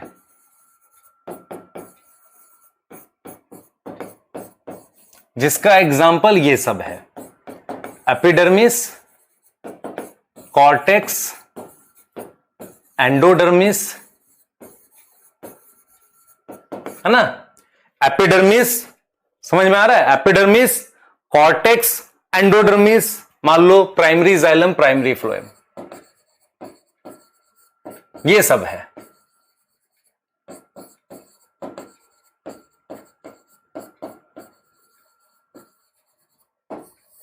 क्लियर? ये सब है। तो हमने प्राइमरी मेरिस्टेम की डिफरेंशिएशन करके परमानेंट सेल और परमानेंट टिश्यू बना लिए। अब यहां से हमारे पास मान लो ये परमानेंट टिश्यूज हैं। इस परमानेंट टिश्यू में मैं क्या करूंगा, एक दूसरी डिवीजन करूंगा जिसे मैं नाम लूंगा डी। डी डिफरेंशिएशन का उल्टा होता है। तो मेरे पास फिर से मेरिस्टेम बन गई, लेकिन ये जो मेरिस्टेम बनी है इस बार, उसको हमने क्या नाम दे दिया, सेकेंडरी मेरिस्टेम। इसके एग्जाम्पल कॉर्क कैम्बियम है और क्या है, वास्कुलर कैम्बियम है। मेरी बात समझना ध्यान से, कॉर्क कैम्बियम है एंड वास्कुलर कैम्बियम है। अब ये किससे बना है, परमानेंट टिश्यू, जैसे कि मेडुलरी रेस, जिससे मेरे पास क्या बना था बेटा, मेडुलरी रेस से मैंने वास्कुलर कैम्बियम बनाई थी, और कॉर्टेक्स। तो इनकी मैंने क्या करी है, डी डिफरेंशिएशन। अब सुनो ध्यान से, now this is secondary meristem. अब इस सेकेंडरी मेरिस्टेम, भाई ये तो डिवाइडिंग सेल है ना, इनको डिवाइड करके परमानेंट सेल बनाने पड़ेंगे। तो इनकी जब दोबारा डिफरेंशिएशन करेंगे तो उसे रीडिफरेंशिएशन कहते हैं। रीडिफरेंशिएशन, आप समझो इस बात को, this is known as redifferentiation. देखो, पहली बार डिफरेंशिएशन, दूसरी बार परमानेंट कर रहे हैं री, तो रीडिफरेंशिएशन से मेरे पास फिर से परमानेंट सेल बनेंगे, पर ये डिफरेंट होंगे, ये वैसे वाले नहीं होंगे, परमानेंट सेल। इनका नाम रखा जाएगा सेकेंडरी। देखो यहां प्राइमरी जाइलम रखा गया है, यहां क्या नाम रखा जाएगा, secondary xylem, secondary phloem.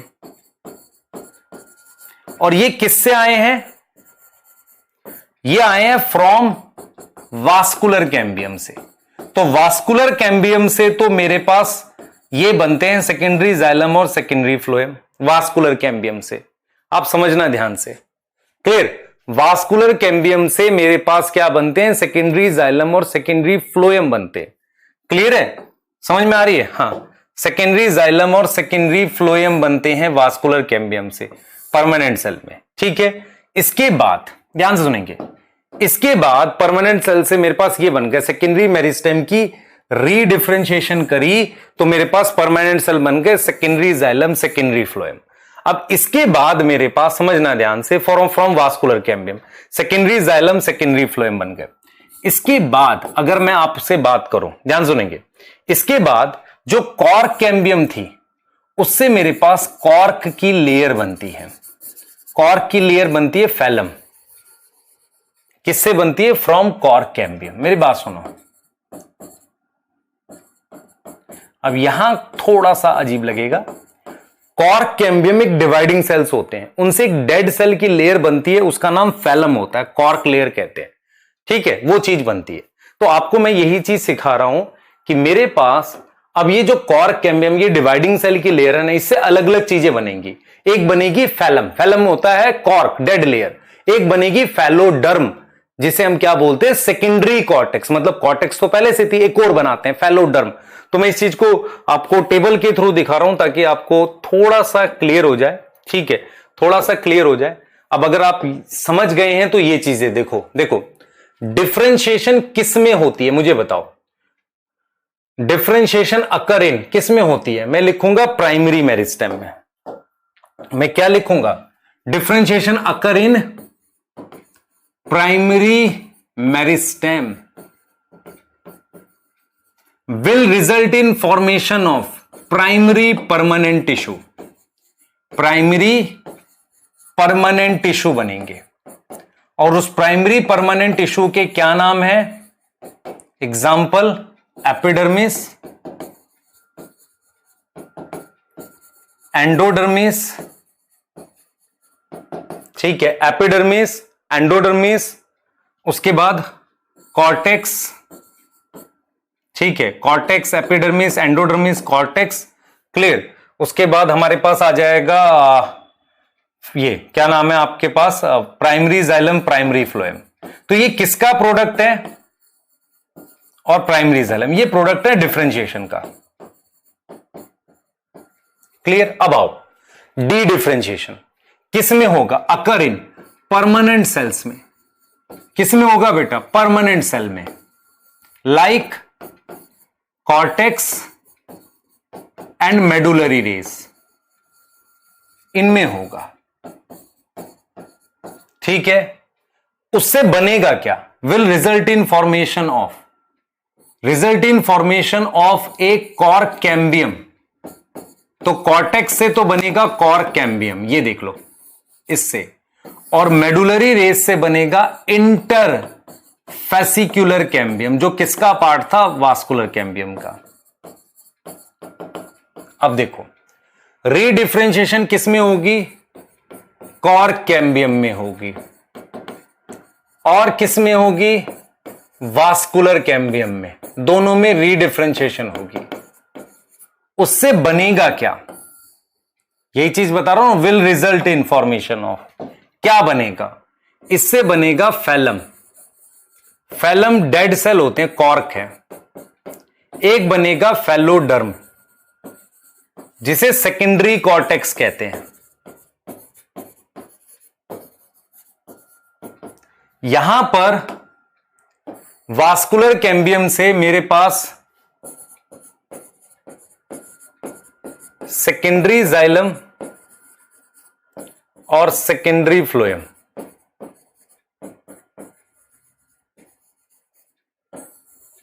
Clear, secondary xylem और सेकेंडरी फ्लोएम। क्लियर है ये चीज? तो आपको समझ आना चाहिए कि डिफरेंशिएशन किसकी होगी? प्राइमरी मेरिस्टेम की, ये बनेगा। डी डिफरेंशिएशन किसकी होगी? सेकेंडरी मेरिस्टेम की नहीं, इनकी होगी परमानेंट सेल की। बनेगा क्या? Secondary meristem. रीडिफरेंशिएशन किसकी होगी? सेकेंडरी मेरिस्टेम की होगी। बनेगा क्या? Permanent cell. Secondary xylem, secondary phloem, vascular cambium से, कॉर्क कैम्बियम से फैलम। और ये इतनी चीज आपको समझ आनी चाहिए। इतनी चीज का क्वेश्चन आपका 100% बनना चाहिए आपका। ठीक है, ये टॉपिक एनाटॉमी में भी है, यहां भी है। प्लीज ध्यान से देखें, मैंने बहुत डिटेल करके, बहुत टाइम लेके इसको समझाया है। क्लियर है? ठीक है, आगे चलो, ध्यान से देखो। अब इसको आपने खुद फिल करना है ना? खुद फिल करना है अपनी कॉपी में, खुद फिल करना है अपनी कॉपी में। ठीक है, क्लियर है बेटा? खुद फिल करना है। मैं इसको थोड़ा सा ऊपर लिख देता हूं ताकि आपको अगर प्रिंट निकालते हैं तो खुद फिल करना है ना, ताकि आपको याद हो जाए कि हमने क्या पढ़ा था यहां पे। ठीक है, अब यहां से क्लियर, यहां से हम क्या पढ़ने वाले हैं? एक टॉपिक है बेटा, डेवलपमेंट पे जाएंगे। पर मैं आपको एक चीज बताता हूं, एनसीईआरटी में एक लाइन लिखी है कि इस लाइन को मैं जस्टिफाई करने वाला हूं, जस्टिफाई करूंगा। प्लांट, ध्यान से देखो, plant differentiation is also open.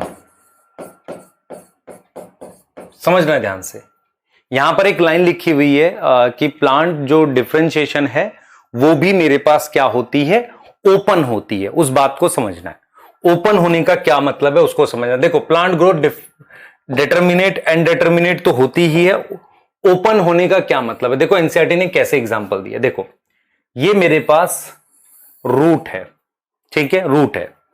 तो रूट में यहां पर मेरे पास एक खास तरह की मेरिस्टेम है जिसे हम नाम दे रहे हैं root apical meristem. Root apical meristem नाम दे रहे हैं। इस मेरिस्टेम के ये जो सेल्स हैं, ध्यान से देखना, इस मेरिस्टेम के ये जो सेल्स हैं, ये वाले सेल्स जो है, ठीक है, ये वाले जो सेल्स हैं, ध्यान समझेंगे।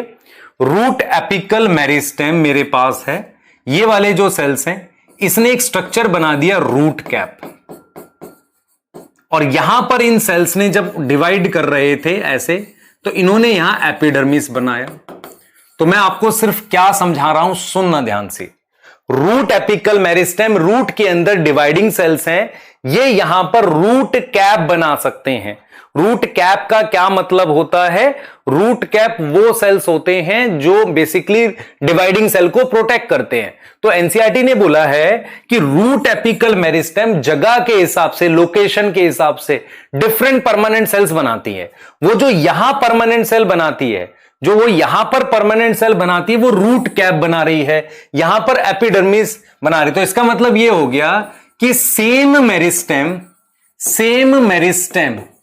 Can form different permanent tissue on the basis of location।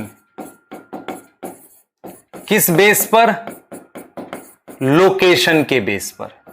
तो सेम मेरिस्टेम, ध्यान सुनेंगे, same meristem can form different permanent tissue on the basis of location.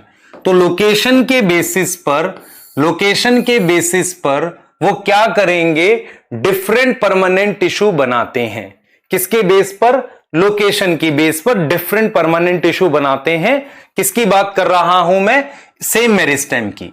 इसे कहते हैं प्लांट डिफरेंशिएशन इज ओपन। मतलब plant is open to differentiate in any type of tissue. तो plant differentiation is open means plant is open to differentiate any type of tissue। किसी भी type of tissue में open होता है different. मतलब मेरे कहने का मतलब समझो बेटे, बहुत इंपॉर्टेंट बात है। देखो एनसीईआरटी ने बोला प्लांट ग्रोथ इज ओपन, मतलब नए सेल्स ऐड होते रहते हैं। प्लांट डिफरेंशिएशन ओपन का मतलब है यही डिवाइडिंग सेल नीचे रूट कैप बना रहे हैं, यही डिवाइडिंग सेल यहां एपिडर्मिस बना रहे हैं। इसका मतलब ये डिवाइडिंग सेल का जो फेट है, फ्यूचर है, वो डिपेंड कर रहा है उसकी लोकेशन पर। तो इसका मतलब ये हुआ कि प्लांट में डिफरेंशिएशन ओपन है। They can form any type of cell on the basis of location. Repeat कर रहा हूं, they can form any type of cells on the basis of location. इसीलिए हम कह रहे हैं कि प्लांट की डिफरेंशिएशन भी ओपन है। They can form any type of cell. ये चीज हमें ध्यान रखनी है। क्लियर है? आगे देखो, हम बात कर रहे हैं डेवलपमेंट की। हम किसकी बात कर रहे हैं? डेवलपमेंट की बात कर रहे हैं, है ना। डेवलपमेंट की बात करेंगे, पर उससे पहले एक बार एनसीईआरटी तो देखना बन रहा है। आ जाओ, देखो ये वो टॉपिक्स हैं जिनमें बहुत ध्यान देना है। ठीक है, देखो ध्यान से देखना बेटा इसको। देखो, the cells derive from root apical, the cells derive from root apical and shoot apical meristem. देख रहे हो, रूट एपेक्स और शूट एपिकल मेरिस्टेम डिफरेंशिएट उनकी क्या होती है? डिफरेंशिएशन होती है। And mature to perform specific function, वो फंक्शन परफॉर्म करते हैं। इसे हम क्या नाम देते हैं? डिफरेंशिएशन। तो किसकी हो रही है डिफरेंशिएशन? आप देख सकते हो, रूट एपिकल की और शूट एपिकल की। ठीक है, ड्यूरिंग डिफरेंशिएशन हमारे पास मेजर स्ट्रक्चरल चेंज होते हैं। कहां होते हैं? सेल वॉल में, यही चीज पढ़ाई थी आपको। और कहां होते हैं? प्रोटोप्लाज्म में। For example, to form a tracheary, tracheary element का मतलब होता है ट्रैकिड्स। तो ट्रैकेरी एलिमेंट या ट्रैकिड्स बनाने के लिए सेल वॉल सेल वॉल में कुछ बदलाव आना चाहिए। सेल वुड लूज प्रोटोप्लाज्म, उसका साइटोप्लाज्म हट जाएगा, और स्ट्रॉन्ग इलास्टिक हमारे पास लिग्नोसेलुलोज सेकेंडरी सेल वॉल, आप समझ रहे हो, एक स्ट्रॉन्ग लिग्निन की, हमने लिखा था ना लिग्निन डिपॉजिट होगा, उसकी सेल वॉल होनी चाहिए ताकि वो पानी ले जा सके कहां पर? लॉन्ग डिस्टेंस पे, अंडर एक्सट्रीम टेंशन, है ना। तो स्ट्रॉन्ग सेल वॉल होनी चाहिए ताकि पानी का ट्रांसपोर्ट हो सके। तो ये हम क्या कहते हैं? इसे डिफरेंशिएशन कहते हैं। क्लियर है? सही है। हाँ, अब देखो, plant show another interesting phenomena, the living differentiated cells, मतलब जो परमानेंट सेल हैं, that are now have lost the capacity to divide, जिसने अपनी कैपेसिटी डिवाइड करने की खो दी है, वो दोबारा से कुछ खास कंडीशन में दोबारा डिवाइड करते हैं, उसे हम क्या बोलते हैं? D differentiation. मतलब परमानेंट सेल दोबारा डिवाइडिंग हो जाते हैं, उसे हम क्या बोलते हैं? D differentiation. और वो लिविंग पैरेन्काइमा सेल्स होते हैं जिनमें ऐसा होता है। For example, formation of meristem कौन सी? देखो क्या लिखा हुआ है, इंटरफेसिकुलर कैम्बियम और cork cambium from the fully differentiated parenchyma sales. ठीक है। While doing so, such meristem tissue are able to divide and produce cells that one lose the capacity. जब उन्होंने बनाया तो ऐसे सेल्स बनेंगे। ठीक है। अब रीडिफरेंशिएशन क्या होता है? उन्हीं सेल से जब मेरे पास परमानेंट सेल्स बनते हैं, उन्हें हम क्या बोलते हैं? रीड। देखो, able to divide and produce cells that once again lose. देख रहे हो, जो हमारे पास सेकेंडरी मेरिस्टेम बनी थी, उनसे सेल्स बने जिन्होंने दोबारा कैपेसिटी लॉस कर दी, परमानेंट हो गए, उसे हम कहते हैं रीडिफरेंशिएटेड। तो मैं ऐसे कुछ टिश्यू हम बना लिस्ट कर दिए मैंने आपके लिए। ठीक है। What would you call the parenchyma cells that made to divide under control? बेटा, वो जो पैरेन्काइमा सेल्स जो होते हैं जिनको हमने डिवाइड कराया टिश्यू कल्चर में, वो एक्चुअल में सेकेंडरी मेरिस्टेम होनी चाहिए। टिश्यू कल्चर वाली कौन सी मेरिस्टेम होनी चाहिए? सेकेंडरी मेरिस्टेम, क्योंकि मैंने परमानेंट सेल्स को क्या कर दिया? एक तरीके से डिवाइडिंग सेल्स में कंट्रोल कर दिया, है ना, कन्वर्ट कर दिया। ठीक है, आगे आ जाओ। अब देखो, आपको ये कह रहा है कि plant growth can be indeterminate और डिटर्मिनेट, दोनों हो सकती है, ये पार्ट्स के बेस पर होता है। ठीक है। Even differentiation in plant is open. देखो, यही चीज मैं लास्ट में भी डिस्कस कर रहा था। Because cell tissue arising out of same meristem, एक ही मेरिस्टेम से जो सेल टिश्यू बने हैं वो डिफरेंट स्ट्रक्चर बना सकते हैं मेच्योरिटी पे। इसका एग्जाम्पल उसने क्या दिया है यहां पर देखो। For example, cell position away from root apical meristem, वो रूट कैप बना देता है, मतलब जो दूर है थोड़ा रूट एपिकल से वो रूट कैप बना रहे हैं, और जो ऊपर की तरफ चले गए वो एपिडर्मिस बना रहे हैं। आप समझ रहे हैं? क्लियर? ऐसे बहुत सारे एग्जाम्पल है कि लोकेशन के हिसाब से अलग अलग टाइप के टिश्यूज हमारे पास बनते हैं। क्लियर है? ये चीज बेटा, इतनी चीज को समझाने के लिए बहुत समय देना पड़ता है, इसलिए हम कहते हैं बेटा देयर आर फ्यू टॉपिक्स जहां पे ज्यादा स्ट्रेस की जरूरत होती है। ठीक है। अच्छा क्वेश्चन आएगा तो फंस जाओगे। क्लियर? अब मेरी बात सुनो। चैप्टर का नाम है प्लांट की ग्रोथ और उसकी डेवलपमेंट। ठीक है। ग्रोथ का मतलब होता है सेल्स का डिवीजन, सेल का नंबर बढ़ना, साइज बढ़ना। डेवलपमेंट का मतलब क्या होता है कि उसमें कोई किसी तरीके का टिश्यू ऑर्गन फॉर्म होना, किसी तरीके का कोई पैटर्न बनना। पैटर्न मतलब एक लीफ की प्रॉपर शेप बनना। आप समझ रहे हो? देखो, सारी लीफ, सारे प्लांट की लीफ एक जैसी तो नहीं होती है, तो किसी पर्टिकुलर शेप की लीफ बनाना। ठीक है। दिस ऑल आर बेसिकली क्या आता है? डेवलपमेंट। तो डेवलपमेंट क्या होता है? डेवलपमेंट होता है सभी प्रकार के ग्रोथ रिलेटेड चेंजेस। ठीक है। All changes occur in life cycle of plant, है ना। किसी भी तरीके के जो चेंजेस हैं लाइफ साइकिल ऑफ प्लांट में, जिसमें which include growth plus differentiation. तो अगर मैं ग्रोथ को, डिफरेंशिएशन को ले लो, और उसके साथ में एक चीज होती है जिसे सेनीसेंस कहता हूं, इसे अभी एक्सप्लेन करने जा रहा हूं, तो उसे हम क्या बोलते हैं? डेवलपमेंट बोलते हैं।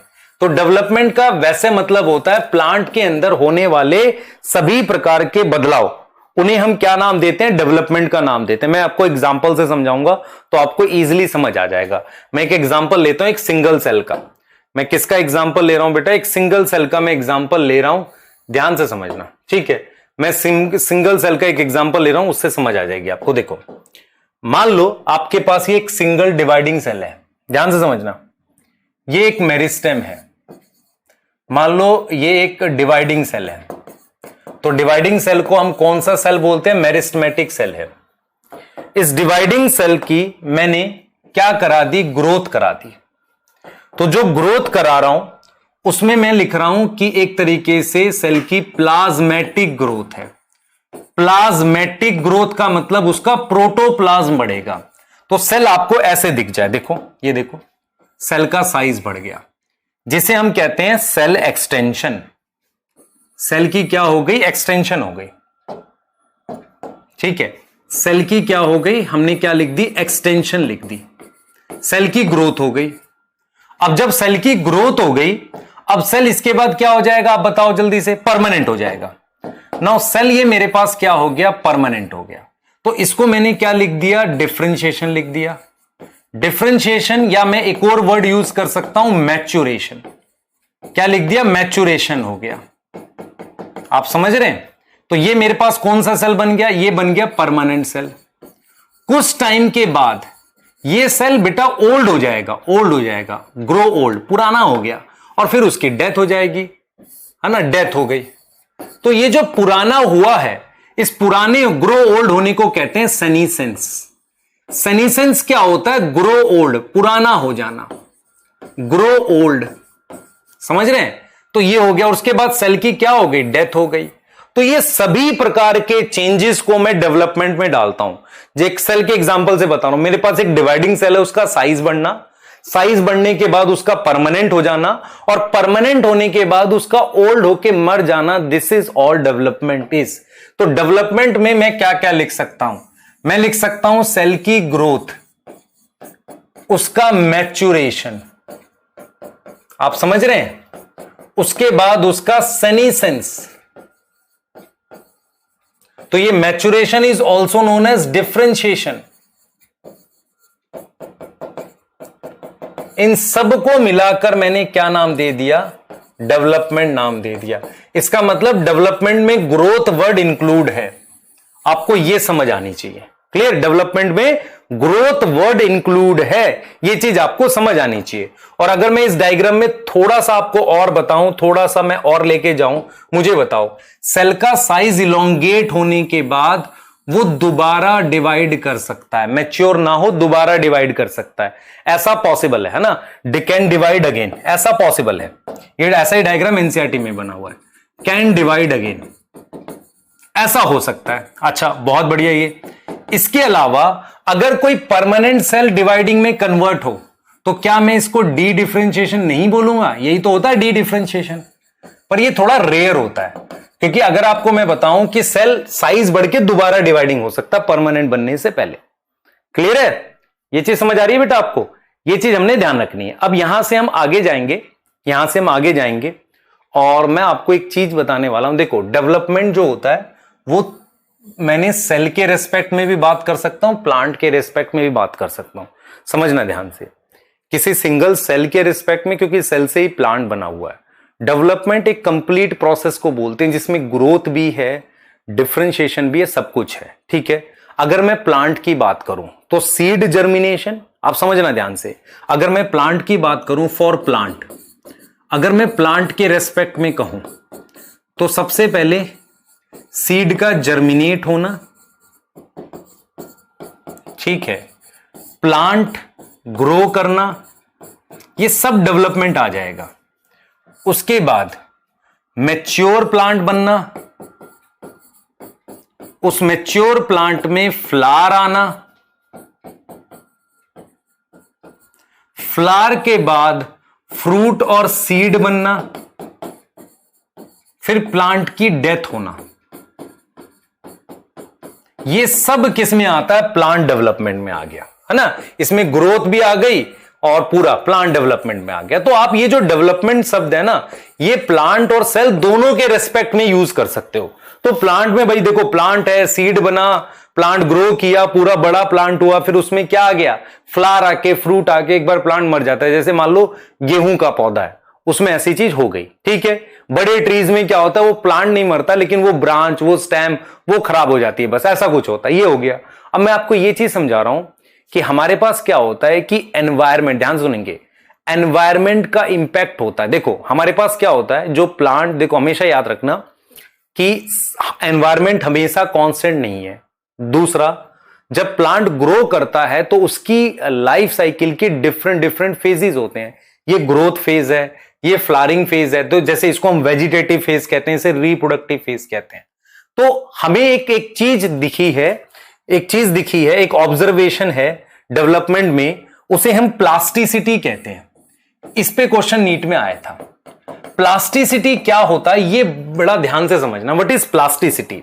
प्लास्टिसिटी क्या होता है कि प्लांट एनवायरमेंट के रिस्पेक्ट में, या कोई भी सेल मान लो या प्लांट मान लो, क्योंकि हम डेवलपमेंट दोनों के लिए कह रहे हैं, तो हम ये कह रहे हैं कि प्लांट की development in respect of environment अलग बिहेवियर शो करे। मान लो अगर एनवायरमेंट ये है तो कुछ और शो करे। प्लास्टिसिटी का मतलब होता है प्लास्टिक बिहेवियर। प्लास्टिक बिहेवियर मतलब कंडीशन के हिसाब से बदलने वाला बर्ताव, मतलब जैसी कंडीशन है उसके हिसाब से बदलाव कर ले। और ये दो तरीके का होता है, या तो वो अपनी लाइफ में करता ही है ऐसा, या वो क्या करे, कंडीशन के हिसाब से करे। तो व्हाट इज प्लास्टिसिटी? ध्यान से सुनो। प्लास्टिसिटी का मतलब है प्लास्टिक मुड़ जाता है ना ऐसे, प्लास्टिक बिहेवियर। प्लास्टिक बिहेवियर मतलब on the basis of change environmental conditions. आप समझो, on the basis of change environmental condition और in different phases of life,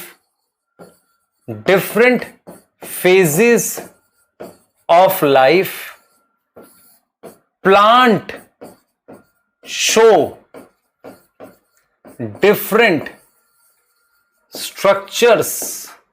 मतलब अपनी एनवायरमेंट की वजह से, या मतलब उसकी लाइफ के जो फेजेस हैं, जैसे ग्रोथ फेज, फ्लावरिंग फेज, उसमें अलग अलग स्ट्रक्चर बना रहा है। मतलब एनवायरमेंट की वजह से बना रहा है, या खुद भी उसके अंदर से ऐसा होता है, उसे हम प्लास्टिसिटी कहते हैं। प्लास्टिसिटी का वैसे मतलब होता है प्लास्टिक बिहेवियर। प्लास्टिक बिहेवियर का मतलब हो गया एक तरीके से खुद को बदलते रहना, ऐसा कुछ बिहेवियर। और किसके बेस पे? एनवायरमेंट, और उसके अंदर भी होता है। प्लास्टिसिटी का एग्जाम्पल है हेट्रोफिली। ध्यान से सुनेंगे। Example of plasticity, example of plasticity क्या है? हेटेरोफिली है। हेट्रोफिली। तो एग्जाम्पल ऑफ प्लास्टिसिटी है हेट्रोफिली। देखो प्लास्टिसिटी का मतलब है कि प्लांट की डेवलपमेंट, एनवायरमेंट और उसके जो फेजेस हैं उसकी वजह से चेंज हो रही है। हम कह रहे हैं कि एग्जाम्पल ऑफ प्लास्टिसिटी हेट्रोफिली है। हेट्रोफिली का क्या मतलब होता है, सुन लो ध्यान से। हेट्रोफिली का मतलब होता है कि मेरे पास more than one. Heterophylly, hetero का मतलब समझो, हेट्रो का मतलब अलग अलग, फिली का मतलब लीफ, फिली का मतलब है लीफ। तो मोर than one type of leaf, more than one type. एक प्लांट में तो एक ही तरह की लीफ होती है, लीफ इन अ प्लांट, उसको हेट्रोफिली कह रहे हैं। तो प्लास्टिसिटी कैसे, मैं कहता हूं प्लास्टिक बिहेवियर कैसे शो करोगे? तना छोट पतला और मोटा हो जाए, काला सफेद हो जाए, या लीफ की अलग अलग शेप बन जाए, तो प्लास्टिक बिहेवियर शो करने का एक तरीका है हेट्रोफिली। क्या है हेट्रोफिली? हेट्रोफिली दो तरह की होती है, आप समझे ध्यान से। हेट्रोफिली क्या होती है? दो प्रकार की होती है, जो आपको देखना है, बहुत ध्यान से समझेंगे। टू टाइप ऑफ हेट्रोफिली होती है, दो तरह की हेट्रोफिली है, समझो। पहली हेट्रोफिली होती है डेवलपमेंटल। डेवलपमेंट मतलब उस प्लांट में बनती ही दो तरह की लीफ है, उसकी डेवलपमेंट का ही पार्ट है डेवलपमेंटल हेट्रोफिली।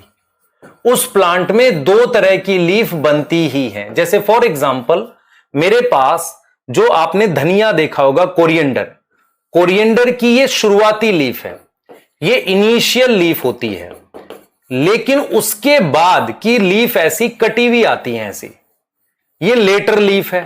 तो मैं आपको ये कह रहा हूं कि हेट्रोफिली जो है उसका मतलब होता है अलग अलग तरह की लीफ, और वो किसका एग्जाम्पल है? प्लास्टिसिटी का। प्लास्टिसिटी मतलब अलग टाइप का बर्ताव, और इस अलग टाइप के बर्ताव में उसने अपनी मॉर्फोलॉजी में बदलाव कर लिया लीफ की, जिसे हेट्रोफिली कहते हैं। पहले टाइप की हेट्रोफिली डेवलपमेंटल, मतलब in development they form two type of leaf, they form two type of leaf। और इसका जो एग्जाम्पल है, इसका एग्जाम्पल मेरे पास है कॉटन, कोरिएंडर, धनिये को कहते हैं, और लरक्स पर एक प्लांट होता है। इसके ये एग्जाम्पल दे रखे हैं एनसीईआरटी ने, लरक्स पर, ठीक है, इसे डेवलपमेंट हेट्रोफिली कह रहे हैं। दूसरी हमारे पास है हेट्रोफिली है बेटा, हाँ, एनवायरमेंटल हेट्रोफिली। एनवायरमेंटल एक प्लांट है जिसका नाम बटर कप है, रननकुलस भी कहते हैं। आपको कुछ कोचिंग के क्वेश्चंस में वो बटर कप ना लिख के रननकुलस लिख देता है, तो वे बच्चे कहते हैं ये तो पढ़ा नहीं था, मैं बता देता हूं, इसे बटर कप कहते हैं, ठीक है, क्लियर। एनवायरमेंटल हेट्रोफिली को बटर कप कहते हैं। तो जो एनवायरमेंटल हेट्रोफिली है जिसे हम बटर कप कहते हैं, ये एग्जैक्टली क्या होता है, सुनना ध्यान से। इसकी जो लैंड की लीफ होती है, वो लैंड पे जो लीफ है उतनी कटी हुई नहीं है ऐसे, लेकिन वही प्लांट अगर पानी में होता है तो लीफ ज्यादा कटी हुई है ऐसे, आप देख रहे हो, ज्यादा कटी हुई लीफ है। तो ये लैंड पर टेरेस्ट्रियल है और ये एक्वेटिक है। आप देखो यहां पर ज्यादा डाइसेक्टेड, कटे होने का मतलब होता है डाइसेक्टेड, मोर डाइसेक्टेड लीफ है। तो आपको यह समझ में आना चाहिए कि हेट्रोफिली किसका एग्जाम्पल है, किसका एग्जाम्पल है। पहले तो प्लास्टिसिटी, हेट्रोफिली में दो तरह की हेट्रोफिली होती है, डेवलपमेंट और एनवायरमेंटल, क्लियर। अब मैं जरा इसको समराइज करके देखो कैसे लिख रहा हूं, ध्यान से देखना बेटा। मैं आपको सबसे पहले एक चीज और इसमें बताऊंगा जो एक्स्ट्रा है, और प्रीवियस ईयर में देखो होता ही है बेटा कि हमें जब भी हम एक्स्ट्रा पढ़ाते हैं बहुत सोच के वो पढ़ाते हैं जिसके आने के चांस होते हैं, नहीं तो नहीं पढ़ाते। तो आपको मैंने प्लास्टिसिटी बता दिया, प्लास्टिसिटी में क्या बताया, प्लास्टिसिटी में ये बताया कि डिफरेंट बिहेवियर या डिफरेंट मॉर्फोलॉजी किस बेस पे, on the basis of environment and phase, इसके बेस पे, इसको मैंने प्लास्टिसिटी कह दिया। प्लास्टिसिटी का जो एग्जाम्पल है वो क्या बताया मैंने, फर्स्ट एग्जाम्पल मैंने क्या बताया, वो बताया हेट्रोफिली। दूसरा एग्जाम्पल सुनो, इसमें दो टाइप थी, एक था डेवलपमेंटल और दूसरी क्या थी, याद करो, दूसरी थी एनवायरमेंटल। तो देखो दोनों आ गया ना, मैंने कहा था एनवायरमेंट के बेस पर ये हो गया और ये डेवलपमेंट फेज के बेस पे। दूसरा मेरे पास एक होता है इटियोलेशन, ये इटियोलेशन आपको प्रीवियस ईयर में मिल जाएगा। इटियोलेशन क्या होता है सुनो ध्यान से, इटियोलेशन का, इटियोलेटेड का मतलब होता है सफेद, वाइट, वाइट जो होगा वो इटियोलेटेड होता है। अब सुनना ध्यान से, आपने कभी चने को भिगोया है, चना, ग्राम, ये ग्राम का सीड है, ग्राम का सीड है। इस ग्राम के सीड को अगर आप अंकुरित करते हैं, जर्मिनेट करते हैं, चने की बात कर रहा हूं, ये आपके पास व्हाइट कलर का ऐसे निकलता है, व्हाइट कलर का इस तरीके से निकलेगा। अगर आप इसको लाइट देते हो तो ही chloroplast, in light chloroplast develop होता है और ये ग्रीन हो पाता है, क्लोरोप्लास्ट डेवलप होगा और ये आपको ऐसा दिखेगा। फिर आपको ऐसा दिखेगा कि मान लो ये चना था, इसमें से वो निकला और ये पार्ट मेरे पास ग्रीन तभी हो पाएगा जब उसको लाइट पड़ेगी। लेकिन आप चने को भिगो के जो सफेद पार्ट निकले उसको आप अंधेरे में रख दो, तो अंधेरे में रखने पर जो पार्ट निकलेगा वो व्हाइट होगा, रिमेन व्हाइट। क्यों व्हाइट रह गया? क्या कारण था व्हाइट रह गया? व्हाइट रहने का यही कारण है क्योंकि उसको लाइट नहीं मिली। बिना लाइट के क्लोरोप्लास्ट डेवलप नहीं होता, हमेशा याद रखो। आप कभी करके देखना मेरे कहने से, चने का एक सीड भिगो लो थोड़ी देर, मतलब 1 दिन 2 दिन, उसमें अंकुरित निकल आते हैं, उनको रखो 2 दिन, स्ट्रक्चर निकल आएगा। उसमें से कुछ सीड को लाइट में रखो तो आपको ग्रीन दिखेगा कुछ टाइम के बाद, कुछ 1-2 दिन में, लेकिन कुछ को क्लोज डार्कनेस में रखो, व्हाइट ही रह जाते हैं।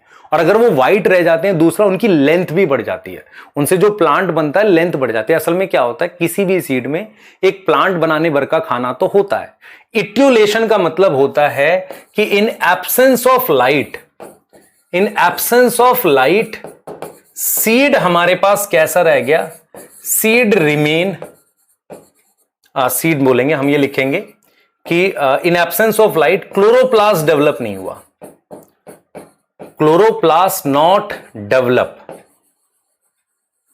तो जो हाइपोकोटाइल निकला है, जो हमारे पास क्या निकला है? एपिकोटाइल।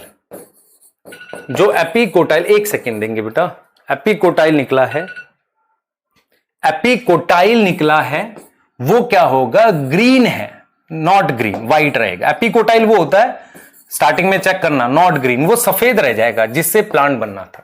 ठीक है, ये हमने किसका डिस्कस किया बेटा? ये प्लास्टिसिटी के लिए डिस्कस किया। एनसीईआरटी देखो इसकी, देखो डेवलपमेंट के लिए क्या बोल रहा है, देखो ध्यान से देखना। डेवलपमेंट क्या है? Development is a term that include all changes that organism goes through during his life cycle, है ना। उसमें सीड से लेकर पूरा प्लांट बनाने तक जितने भी बदलाव होते हैं उन सब को हम क्या बोलते हैं? डेवलपमेंट लाते हैं प्लांट के लिए। तो आपके एनसीईआरटी ने एक डायग्राम के थ्रू इसको दिखाया है। देखो ये डिवाइडिंग सेल है, डिवाइडिंग सेल की प्लाज्मेटिक ग्रोथ मतलब उसका साइटोप्लाज्म बढ़ा तो सेल बन गया। फिर उसको डिफरेंशिएशन करी जिसे मैच्योरेशन कह रहे हैं, तो कैसा सेल बन गया? मैच्योर। मैच्योर सेल बूढ़ा हुआ और उसकी डेथ हो गई। मैं साइज बढ़ने के बाद उसको दोबारा डिवाइड कर सकता हूं, आप देख रहे हो, मैं दोबारा से ऐसे डिवाइड कर सकता हूं जिसे मेरिस्मेटिक सेल बनेगा। तो आप देखो डिवाइडिंग सेल साइज बढ़ाया, मतलब बड़ा साइज का सेल डिफरेंशिएट किया, मैच्योर सेल, हम ऐसे कर सकते हैं। क्लियर है? अब ये देखो प्लांट जो है, ये प्लास्टिसिटी की, देखो plant follow different pathway in response to environment और फेजेस, मतलब अलग पाथवे फॉलो करता है, अलग चेंजेस शो करता है एनवायरमेंट और फेजेस के हिसाब से, उसे प्लास्टिसिटी कहते हैं। सेम डेफिनेशन थी बेटा आपके पास नीट में। ठीक है, हेट्रोफिली उसका एग्जांपल है, cotton, coriander, larkspur, in such plant leaves of juvenile plant are different in shape. जो छोटा, जुवेनाइल मतलब छोटा प्लांट बनेगा, 2 तरह की लीफ है, एक बड़ी और एक छोटी। ठीक है, on the other hand different in shape of leaf produce in air and those produce in water in buttercup also represent. देख रहे हो, एयर में बनने वाली बटरकप की और पानी में बनने वाली लीफ में फर्क होता है। इसे हम क्या नाम देते हैं? हेट्रोफिली। इसे हम क्या नाम देते हैं बेटा? हेट्रोफिली का नाम देते हैं। अब जरा ये देखो, मैं आपको एक क्लियर ये चीज समझो। अब ये देखो, ये दिखा रखा है इसने, ये जुवेनाइल की है, एडल्ट की है, फर्क आ गया ना। देखो लीफ में, ये देखो पानी में ऐसी ज्यादा कटी हुई है, लैंड पर देख रहे हो कम कटी हुई है, ये पानी में ज्यादा कटी हुई लीफ है। क्लियर है? अब जरा ये देखो एक चीज और, अब हमें क्या करना है बेटा? अब हमने डेवलपमेंट की बात करी है, तो हमें ये समझ में आना चाहिए कि डेवलपमेंट को कंट्रोल करने वाले कौन से फैक्टर्स हैं।